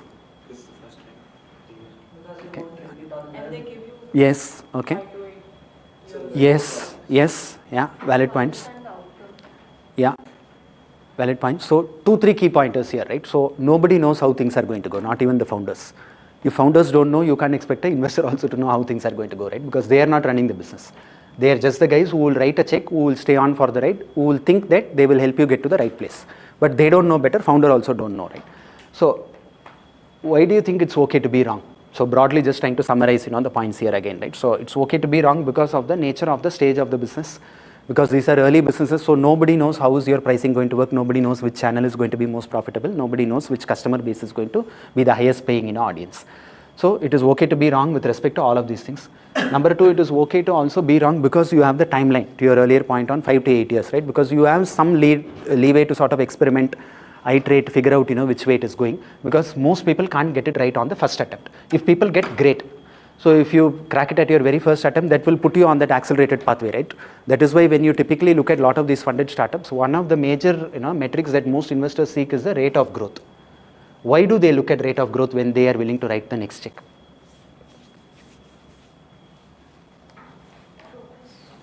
Then adds more evidence to why that business may be profitable. Okay, okay. Yes, yes. So that will mean faster growth will mean the business is trying to at least mature faster and hopefully profitably. So that will mean faster money back to the existing investor. That will mean more potential upside also for the new investor to sort of invest. So that is why VCs will typically always index on the rate of growth, right? So in a slow growing company means either you have done wrong experiments first, you may still learn and iterate and come back. I mean, you still have 8 years to sort of deliver. But the minute you grow slow, there will not be too many prospects who will want to sort of invest in the same company. So that puts a very big question mark on the VC's ability of selecting that founder in the first place, or selecting the market opportunity and the market timing more importantly, right? Because you may be the best business in town, but if the market timing is not right, you will not have enough capital to build it out. So just think about case like Dunzo, right? So very real example. So Dunzo was essentially doing what, like hyperlocal delivery, which is sort of what today Zepto is doing, but Dunzo went down the drain, right? So they raised $300 million. So they were the only full writer for Reliance, right? So I mean Reliance generally doesn't go easy with these type of things, but people have supported Zepto with say $3, $4, $5 billion. So why do you think that is the case, right? Because Dunzo was maybe early. Those founders were also credible guys. They built a big business. They did manage to raise money, but they were not able to find enough customer love in terms of how do you reduce burn and still build a profitable business. Growth was there. They were doing 1,000 crore sales. It's like not easy to sort of get there. They grew very fast, but question is market timing was wrong. They were not able to convert enough new users to the platform to keep repeating on the platform so that your burn reduces and you are building true sustainable customer love. So market timing is also very important that way. So that's the point here, essentially saying that, hey, how do you learn from your failures, right? Because not everybody can get it right at the first time. Even if you get it right, you have to keep getting it right? Because that is what will lead to a velocity in terms of sales. The minute any mistakes happen, it is the question of how fast you realize that A, that is a mistake, B, how do you iterate and come up with new plans, right? So this is simply put as whiteboarding in VC. So people just take a whiteboard and you sort of write down 10 ideas. So you try and deconstruct any business problem saying that, okay, I am stuck here, my delivery costs are very high. Like say for example, without any names, I can talk about a company where we had invested, right? So very good company that does AI based dermatology services. So one of their key things was their return rates were very high in terms of say RTO. So question was that was never reducing, right? So today they are doing a 150-200 crore sale. We invested when they were doing 5-10 crore a sale. So definite revenue velocity hai. They have raised big money from big investors, so all credible folks. But question is they are never able to solve for returns. So the minute I sell 5 crore worth stuff, so 1.5 crore worth stuff will come back. So that is when people do things like whiteboarding, right? So there is not a strategy that they haven't tried, but they maybe haven't figured out what is right. So key question is if you keep doing too many mistakes, you will run out of runway in terms of that 5 to years to scale. So you figure out faster, you iterate faster, and you sort of deliver and hopefully be on the right track. So that's this point. Then lastly about maybe more for consumer brands again. So it's about articulating the brand vision, right? So typically whenever you have, any company, don't think of it as a product. So that is my, at least take on this. So think of it as a, vision, right? So think of it as a brand. So what is the core proposition, right? So there is something in VC called aided awareness, unaided awareness. Again, it's a little bit of a media term, but I mean, it may not be relatable to, say, a person who's, say, driving down a highway. But still, if a person can think about a brand, say that's the classic case of McDonald's, right? So why do they have like a yellow logo, the Big Mac and, all that, drive through and everything? So that will impact a customer psyche in a certain way. You may be sitting in an airport to working something on your laptop, but you may still remember that, okay, burger ke liye I need to go to McDonald's. Another classic case, I can give you Coke.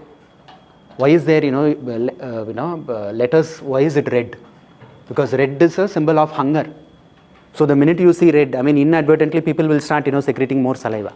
So that was something that, they figured out very early, which is why a lot of the successful food brands, if you see, will be a very plain background and they will have like big, bold, red letters. Which is why Coke has never changed their name. They have never done a brand refresh. They have never done any new logo. They have never changed their recipe also for the last 150 years.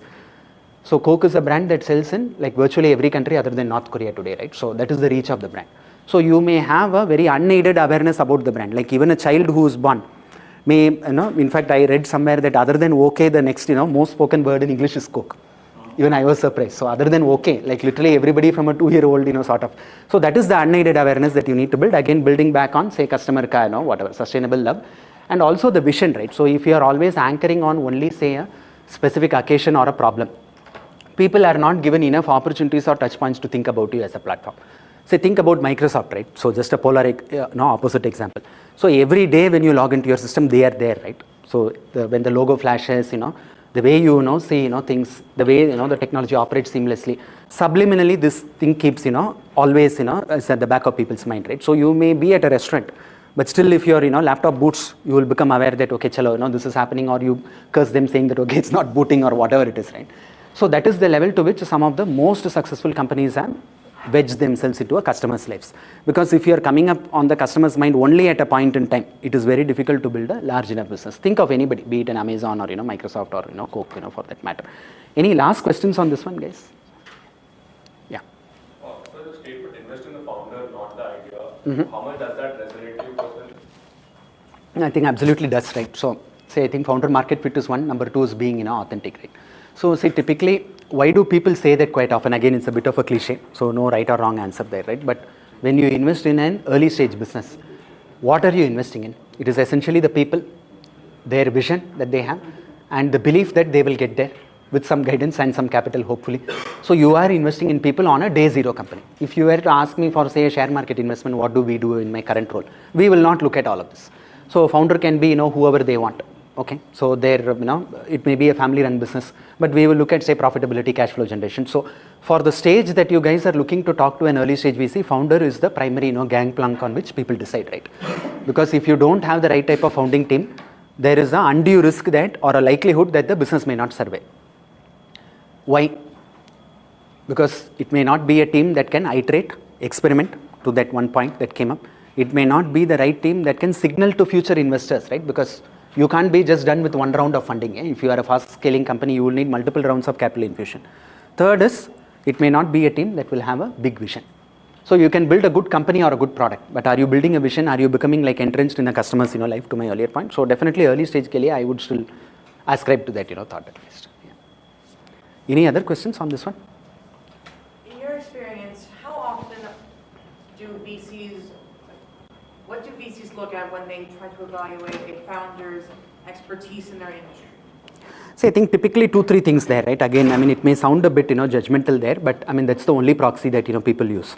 So see, one is they will say that, hey, how passionate you are about, the real problem, right? So are you just talking Uber, say that, okay, I came across this, I read some industry report, blah, blah. Or is it more about, hey, you know what, I was visiting this market and, I spoke to 10 retailers or I spoke to some 10, auto distributors who actually said that, hey, this is a problem that, say, some farmer or, whatever XYZ faces. B will also be a little bit of their own, domain expertise and relevance, right? So going back to my earlier point, if I'm a guy who is, a doctor, I can't tomorrow necessarily go and build a farmer car, electric tractor. Yeah? So there is a brand called Moon Rider that's coming up quite recently. So they have done an amazing work with respect to electric, tractors, right? So you will be stunned to hear that 10 billion is the diesel cost that tractors are spending in India, right? I mean, just look at the size of them. Nobody would have thought of that, right? So why did a Mahindra not do that?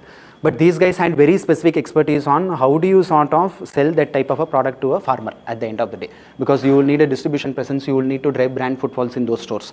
So those things become very crucial, at the end of the day. Any other question on this one?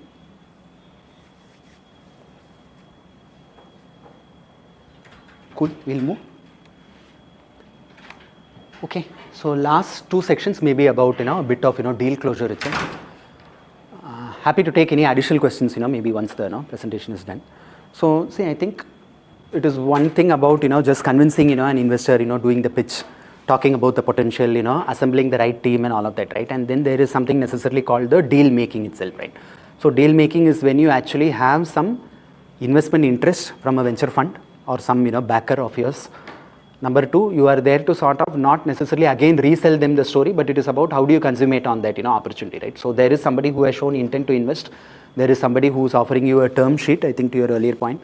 And there is somebody who is saying that, okay, I am willing to sort of take this journey with you guys and back you guys. So that is more the concept of, deal closure. So just a few, checklist, points again here. So nothing right or wrong, no specific order again, but I mean, in case it's helpful, you can click a picture of this one. So being long-term oriented, right? So that's the first point. So, I mean, why is this very important, from a deal closure perspective?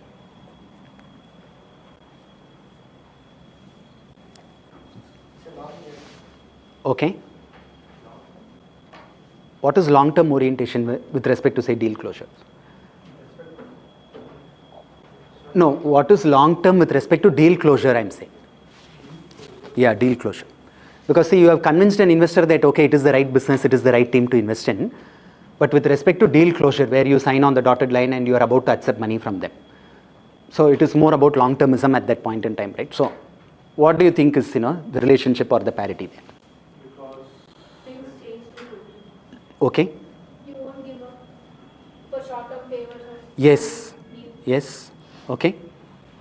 background information, yes, how the founders were there, what are their expertise, or whether they have experience or not, and synchronizing those things to the future, whether they can able to scale it or not. Exactly. Yeah. Legacy, ready to create a legacy.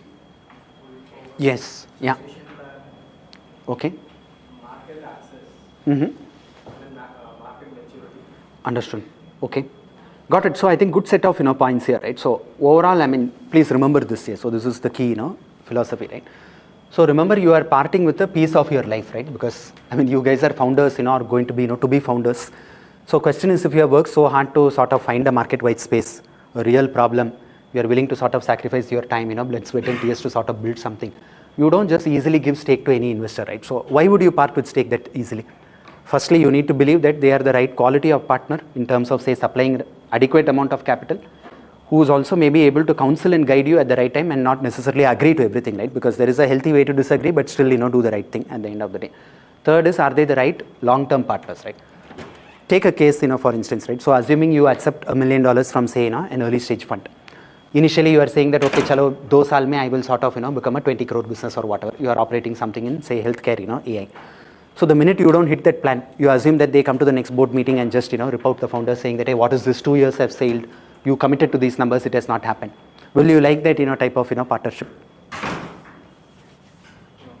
No, right?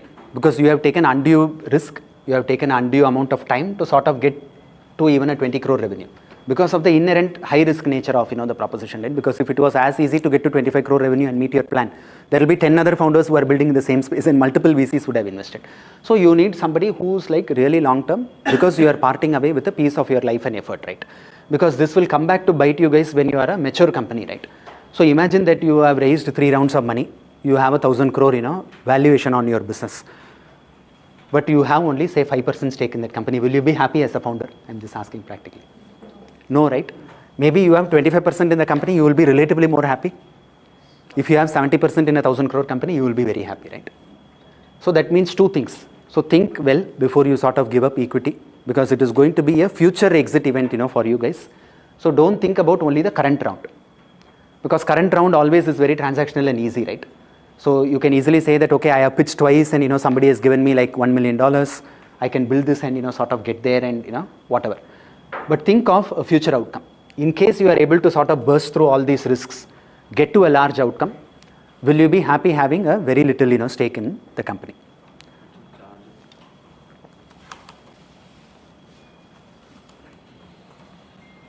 There is this clause called anti-dilution in the term sheet. Yeah, that is more for investors.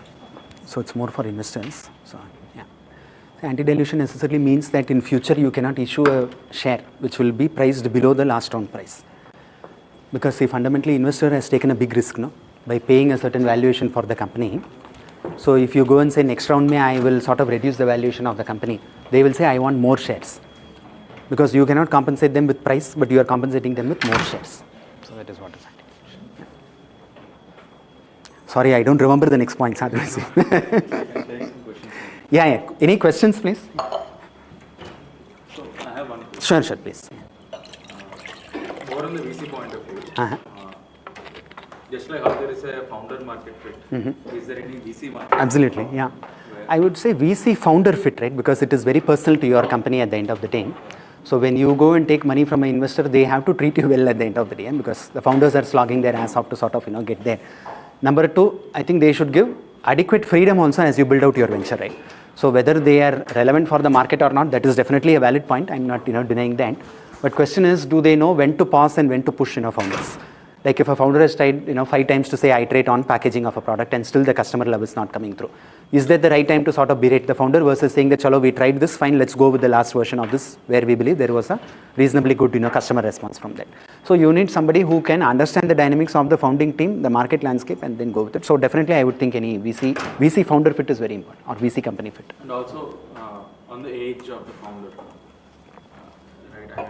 See, I think valid point. Yeah, again, and teenage founders. Yeah.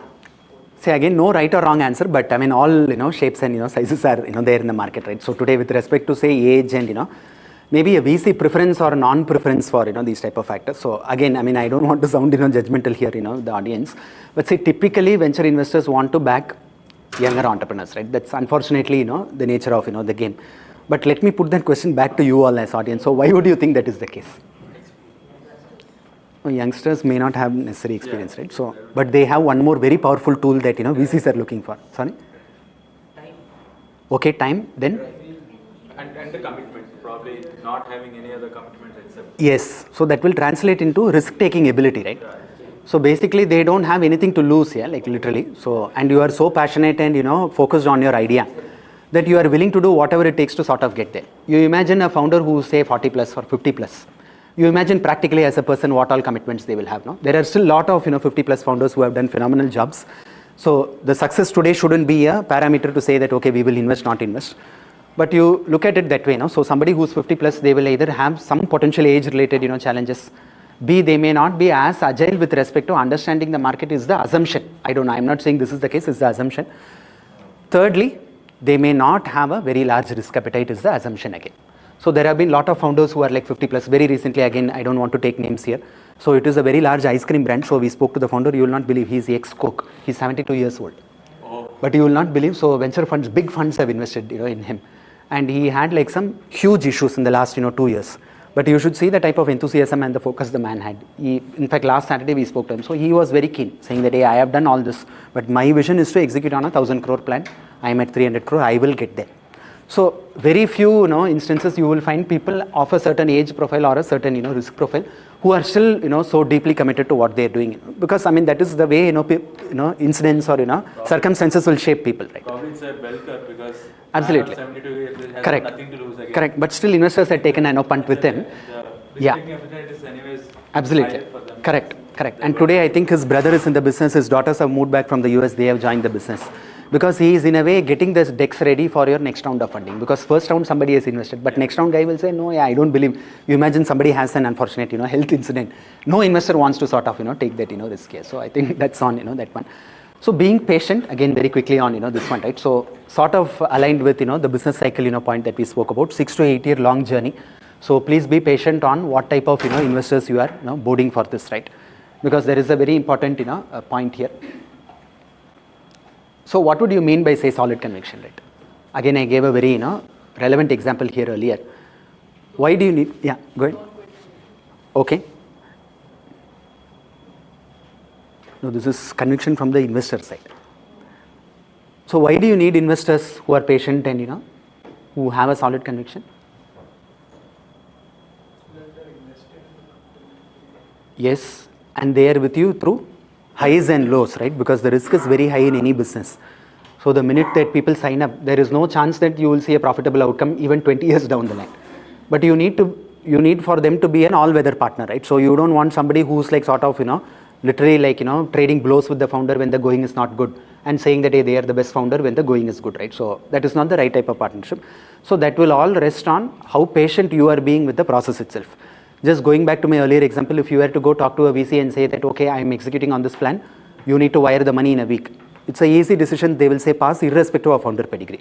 Because in a week, they will not be able to build enough comfort on, say, the market potential, whether this team is the right team to get there, how much money they will need to sort of get there, and whether they can also eventually exit the business after 10 years, right? Because it is a long journey, this timing will put a major risk in terms of how strong their conviction is going to be. The more time you give, the more patient you are as a founder. It also signals one other thing very clearly, right? So what is that thing? As a founder, if you spend a lot of time with the investor, so what does that mean for an investor at the end of the day? Trust you are too much dependent on them. Dependence. Yeah, I mean, that's the flip side, but I was trying to think more on the positive side. Yeah, trust is one. Number two? Yeah, transparent. Number three? Respect. Yeah, I mean, sort of aligned to respect, but it is showing keenness to partner with a specific investor in the ecosystem, right? Like if you as founders are persistent, saying that, hey, we believe that these are the right guys to sort of partner with us. You go, you give them enough time, you are prepared with your metrics, data, whatever it is. You are patient, you are giving them time because you know that, hey, this guy is not going to be off, the next 6 to 8 years, right? And especially if the going is bad, you want to sort of pick up the phone and talk to them. You don't want them calling you and sort of dictating terms. It's your company at the end of the day. So it is more about allowing them time to sort of patiently build conviction for a long-term outcome because they should also truly understand the risk that a business presents, right? Because the minute any founder goes and pitches, VCs will unfortunately always see the upside only first. They'll say that, acha proposal hai, chalo, let's invest tomorrow. So that's the nature of the thing. But they will also realistically understand that, hey, I can't go and invest in like 1,000 ideas, because every idea may be good at a point in time.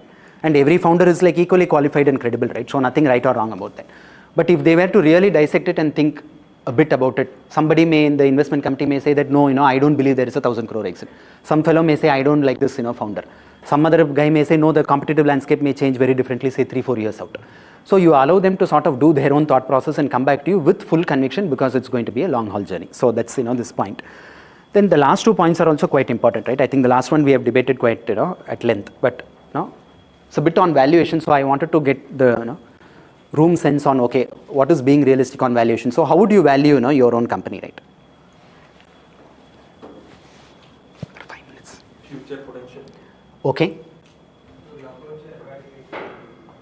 Sorry?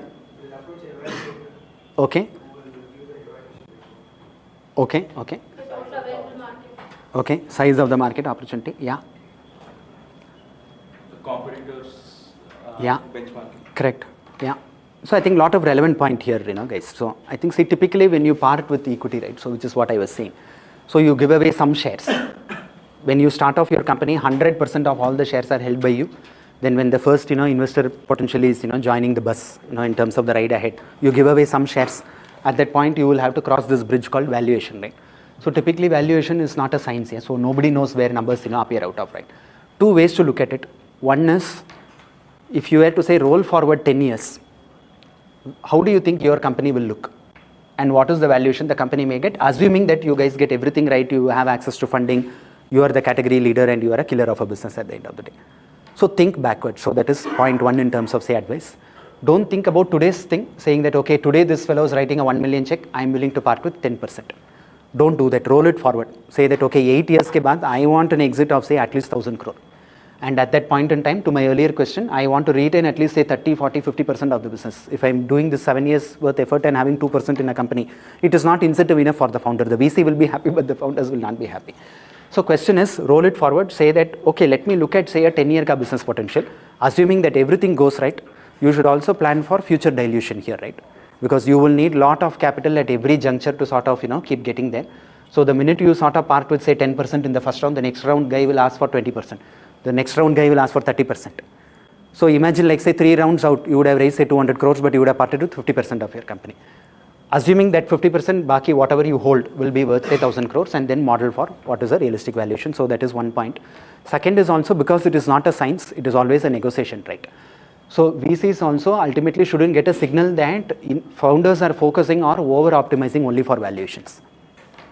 Why is that the case? If you focus only on say valuation and you are hell bent on getting the valuation, it is not a good signal necessarily for an investor, right? So why do you think that is the case? It's based on a lot of assumptions which are... Yes. So inherently the business is built on lot of assumptions, right? Because you also as a founder don't know how tomorrow is going to look. You may be having a sympathetic investor who is willing to invest, but nobody knows tomorrow what is going to happen. Yeah? So the market may change, government may change the rule. Like look at online gaming, classic case. Everybody knows, a big company, the room, right? So it had raised 1 billion. And literally today they have fired 50,000 people in the market. And they were making like 800 million revenue. But doesn't mean anything. Everything has changed with just a stroke of, the pen. So I think that way, so think about, forward, future valuation. So that is one. Number two, don't over optimize only on valuation. Because if the investors are getting a sign that you are only about valuations and you are very, very, hell-bent on that, they will have enough other opportunities in the market also, right? Just think of it as a marketplace. An investor will say, chalo, idea acha hai, but this guy is not the right guy because he is over optimizing only for his own valuation. Investor will say, hey, I am giving risk capital, so I will go and talk to maybe 3 other founders because there are enough people building in the marketplace. It is a marketplace, so think of it that way. So you rather want to be practical in terms of say not giving up too much, but at the same time taking this money early, iterating, experimenting, and quickly getting to the next round, right? Where you may have maybe more proof points to demonstrate to the next round investor. When you start, there is nothing left, right? So it's just a business plan on paper and the founder credibility. But as you scale and as revenues kick in, maybe you can sort of turn the tables on the investor, right? So you can dictate saying that, hey, I want an investor who is willing to pay a 2,000 crore valuation for my business. Maybe people will be willing at that point because you have demonstrated, a risk reduction and maturity of the business over the recent run-up, in terms of that. So that's on this one. Then lastly, I think this one is quite repetitive anyway again. So pragmatic about choosing the right investor. I think you had also asked, this question. So think of it again in the longer run, guys. So don't see this as one more conversation. So very often we see, sort of founders who come and, pitch to investors of all types, right? So which is why one of the key things that at least I try and ask early is saying that, hey, who are the other investors you have spoken to? If it is some random name who's not even relevant either from a domain expertise perspective or stage perspective in some cases, so then it is a very poor signal for what homework the founder has done at the end of the day, right? So if you have done enough homework, you will at least be able to spell out names of say 5 of the investors who are investing in the relevant stage in the relevant, thesis or the area that, you guys are operating in. So please do focus on who will be the right, investors. Maybe one last slide. So on, life post funding. So I think this is more again like a, just a sensitization, thing, right? So typically entrepreneurs always, try and look at a transaction where once the money is in, it's like, okay, chalo, it's back to business building. But I mean, it's hardly, that way, right? So it never, happens that, easily. So there is maybe a few things to sort of keep in mind as a broad checklist directionally, saying that, hey, these are maybe a new axis on which we will try to sort of either shape our mindset or we will try to shape the nature of the business. Because today, I am not alone in this journey, right? So I have taken venture money. So you will need to show openness to their point of view, right or wrong, because nobody knows, what is right, what is wrong, right? Founders don't know, investors don't know, but at least hear them out. Because you would at least assume that if you have done enough diligence on the investor, they will know a bit about the sector, they will have the right type of connects in the sector, and they have taken a big risk in terms of parting with capital. So you will need to entertain their views. So that is a major point on being open and all of that, right? Because till then it was a solo journey or a co-founder journey, but at that point in time, you will need to sort of, understand other point of view. Most importantly, it's also about transparency and openness, right? So I think always Mr. Narayana Murthy from Infosys used to say, bad news has to take the elevator, good news can take the steps. Because you should be very transparent the minute a fire breaks out, right? So you don't try to sort of procrastinate, you don't try to fix the issue and then go to a founder, or you don't think that, hey, if the investor knows they are going to start calling me, I don't want to talk to those guys. A better approach is to say that, hey, I am facing this issue, you please tell me how should we jointly solve for this. I think that is a better issue. The minute you sort of include them in a decision-making process, it changes the entire dynamic, right? Why is it that so? Because A, they will think that their ownership in the company is getting valued. They are getting respect for what they bring to the table. B, they may also be able to jointly brainstorm and hopefully figure out a better hack in terms of what you would have done alone, otherwise. So that's on transparency and openness. Lastly, it is also this, right? Ability to build a strong team over time. Because see, as companies mature, most investors want to see a team or an institution that gets built out, right? if it is going to be the same, solo horse that, keeps running in terms of, say, strategy, vision, product, channel, customer, is that not too high a risk for the business? Because revenue would have grown, but still it is the same guy calling all the shots, right? While I'm not trying to say that is necessarily wrong, it is a major risk that any investor is taking, right? Because the minute that the founder is the only solo guy who's handling the entire thing, assuming there is a bad conversation in the board, assuming there is some international expansion that you have spent some money on, assuming there is a viral campaign that somebody posts saying that, okay, this brand is shit or this company is shit. What happens, right? So it becomes a very across the table discussion, right? It is your point of view as an investor and a solo founder's point of view. Rather, investors always feel better to sort of have a founding team, which is why in general investors prefer to support maybe companies which have at least 2 or 3 founders, so that there will be at least some slight diversity of views on the company side of things also, right? Because not every human is alike. Of course, the company or co-founders would like to jointly present a view because they will still see investor as, the other side of the table. But at least you will have some grumblings on the other side where somebody may not agree or somebody may come up with a different POV. So that's on that. Last 2-3 points again, right? So taking the right risks, I think this is very, very important here, right? Because see, everybody knows this is a risky game. Everybody knows there is no contractual things. You can take the money tomorrow, not do anything about it. 5 years later say that, hey, I tried everything, business didn't go well. VC is not going to ask you. At the same time, you can take the same money and go and say buy a IPL campaign also. So some of the brands have done that. I don't want to take names again, but they may be young brands which were darlings at one point in time. They raised a lot of VC money. You will find every minute there will be IPL ads. Is that the right way to spend? Maybe yes, maybe no. So I mean, today the results are there for people to see, right? But question is, are you taking the right risks as a founder? Because whenever you spend capital, which is the VC's money essentially, you will need to know when are you going to get payback on that money that you invest. Be it a marketing campaign, be it hiring a right guy. If you go and hire some CTO who's like asking for a 3 crore pay package, so that may not necessarily be the right decision for a Series A company. Maybe you are a Series C company. You have like some big, GIC and Temasek of the world on your cap table. You can afford a 3 crore pay package. Yeah? You can afford a big ESOP package. So take the right risks at the right time, because that is a major signal as to how the founder is thinking about their own business, right? Because an investor will not want founders to sort of do something crazy and disturb the value building in, the business at the end of the day. So that's on this. Lastly, again, I think this is often repeated. Yeah? So displaying long-term orientation, because think long-term, don't optimize for too short outcomes. And also very importantly, high action bias, right? So to my own earlier point, if you take money and not experiment enough, if you are not trying enough, that is not a venture where any investor will want to stay invested in, right? So they will try to create that. Why? Because it goes back to my point of disruption. Because unless you disrupt, unless you move fast, break things, break rules, to your earlier point, nothing will give, right? So you have to move, you have to try new things. So if you are like, in a lifestyle, business type of attitude, saying that, hey, I have investor money, now that has given me a certain brand name pedigree and maybe a good headline also in the paper, I don't think any investor will want to sort of, stay invested. So every board meeting will become acrimonious, every monthly meeting will become difficult, because investors are here to sort of push you guys to build a big outcome so that they can profit, so that you can profit. So that's the net summary. So maybe last, things, so any Q&A, happy to sort of, do, but I hope it was, helpful. Any last questions, guys? Any reflections?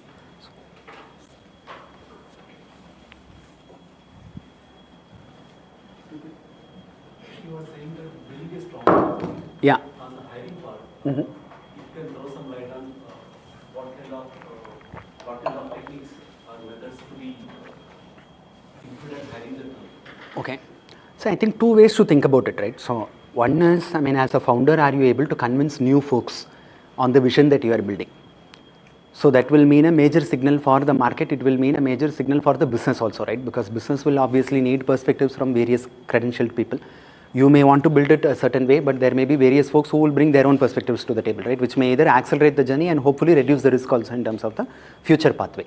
So it is primarily about how are you able to convince others to sort of take the risk with you, right? Because either this may be your college mate if you are, youngsters who are building from your dorm, or it may be a corporate guy who will say, hey, have a family, I'm like, drawing a crore pay package, why should I take this risk and come? So that is the core, thing about how is the founder able to articulate their story to convince, a new, set of folks to bite into the premise. Number 2, it is also about skill match, right? So you want to have a certain skill match when it comes to, say, their ability to deliver.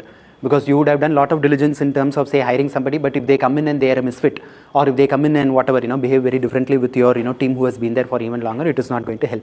Thirdly, if they come and just do big talk and, get a big salary, but nothing happens, your investor is not going to leave you. So question is, how do you balance all of this with respect to, say, skill fit, with respect to stage fit of that person? Because somebody who, say, a big company CTO may not be relevant for a Series A company. So they will be critical about everything, right? Because they will be used to a very open and large system or process. They will say that, hey, I have done this, I have done that. It will become more legacy talk. But rather you want somebody who has maybe relived this journey in the immediate, thing, saying that, hey, this is what is the forks that a early stage company has to go through. I know that you will always be on the verge of fundraising. I know you may always shut down the very next day, but this is how we will build as a team. So sympathetically, you will need to align with people who are on the right vision.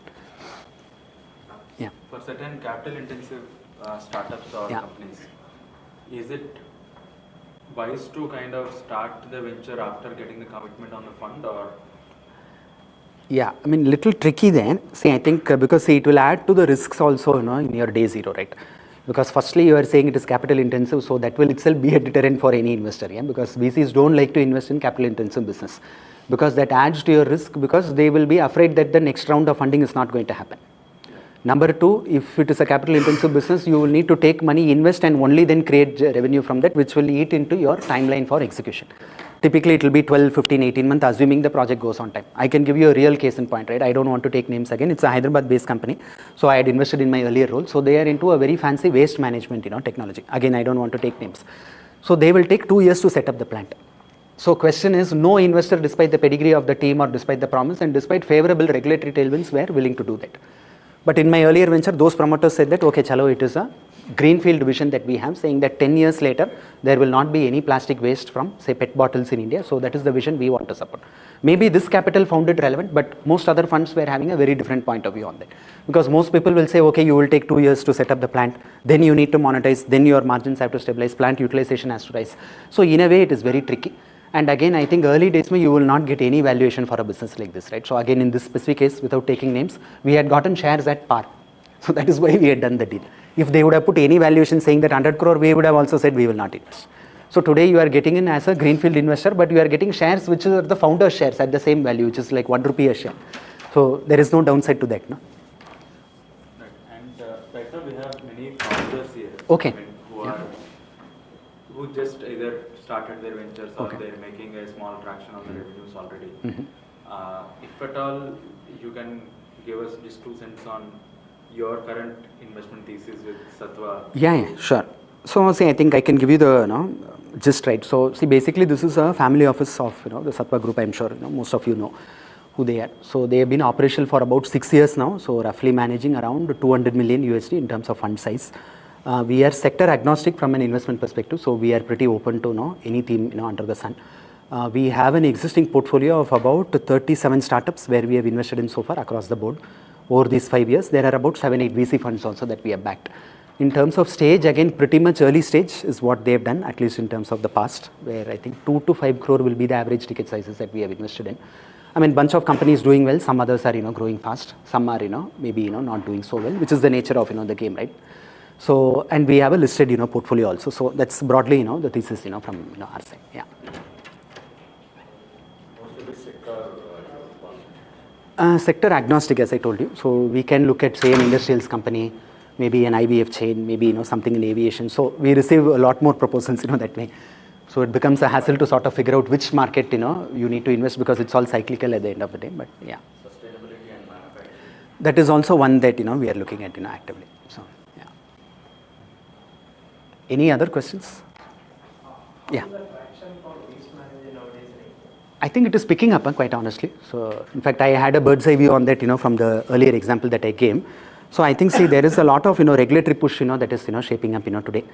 And B, I think there is also a lot of technological upgrades that, are happening, right? It is essentially more about how do you have an efficient backend to collect the waste, because that is the major drain for any company. It is not about having the right front-end technology.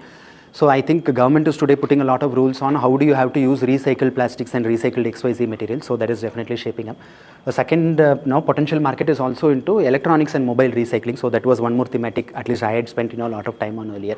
So you look at the sheer velocity of, say, mobiles and TVs and laptops that people are buying today, right? So these are maybe the 3 largest category on, say, Flipkart or Amazon today. In fact, at Sattva also, we are the largest reseller of white goods on Amazon today. So not many people know that.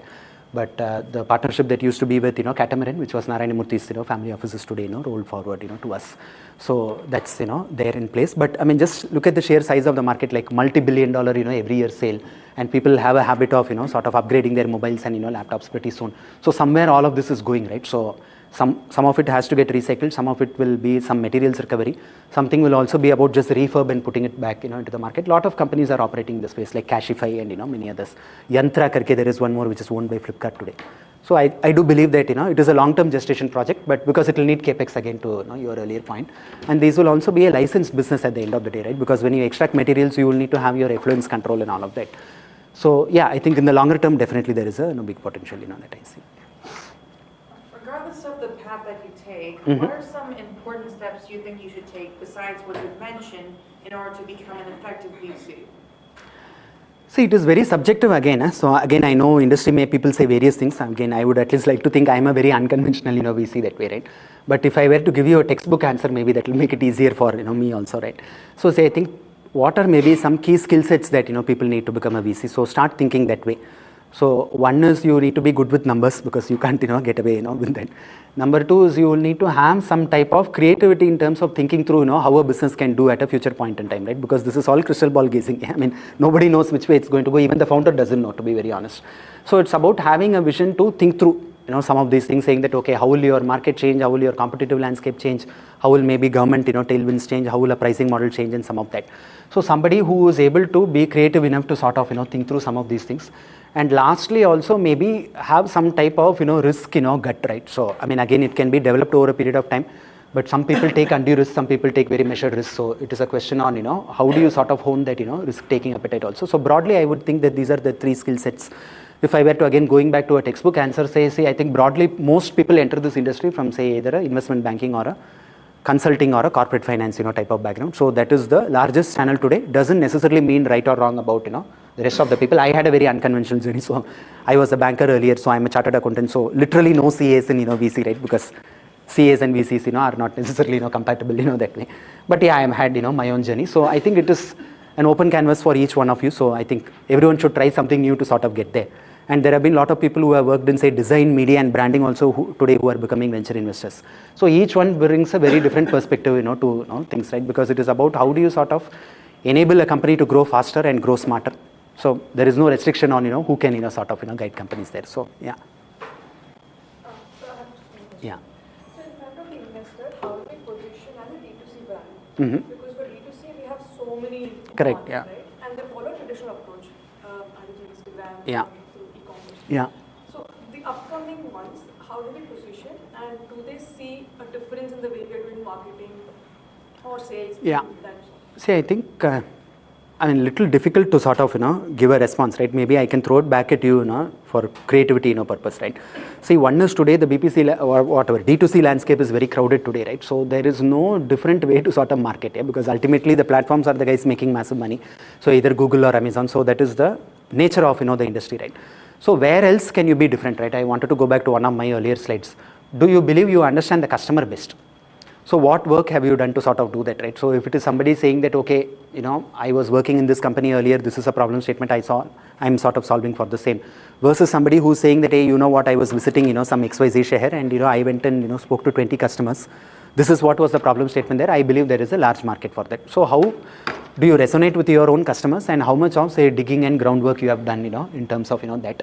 Second is also how do you sort of build sustainable customer love, to my earlier point, because if you are too reliant on marketing today, I don't think there is any differentiation that you can build. So question is how do you build unaided awareness, to my earlier point, and how do you sort of depress the CAC, for acquiring, new customers at scale. So that will be the essential premise for any consumer brand, right? Because in my earlier role, 6 years, I was doing only consumer investing. So we have seen a lot of brands, but today I think it is a very crowded landscape, to say the least. So only thing that can be a differentiator is A, can you understand your customer best over and above what, other founders are building? B, also, how do you build customer love? Third, again, a little bit unfortunate, can you raise the next round of funding, right? Because today consumer brands are consuming a lot of capital to get there.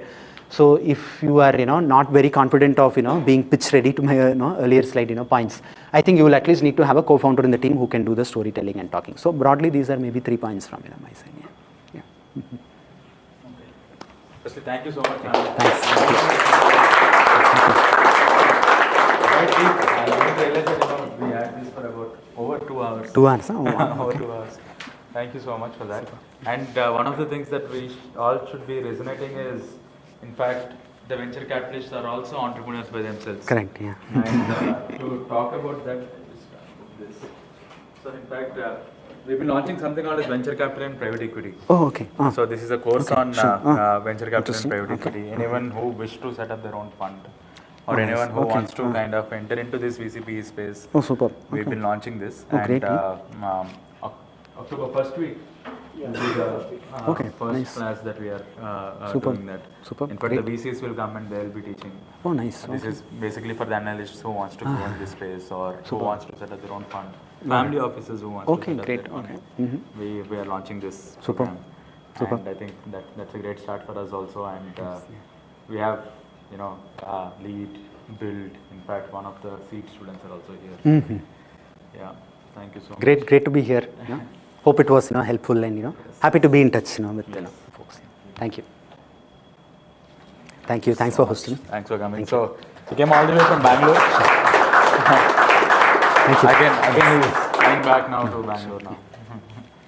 Super. Thank you so much. Good day. Good. Right. So is there any way that we all can connect? Yeah. LinkedIn is the best. Yeah, on email or whatever. So you can take the number. I'll be sharing the Sure. email ID Yeah. also. Done. And if at all you have any demo days, we would love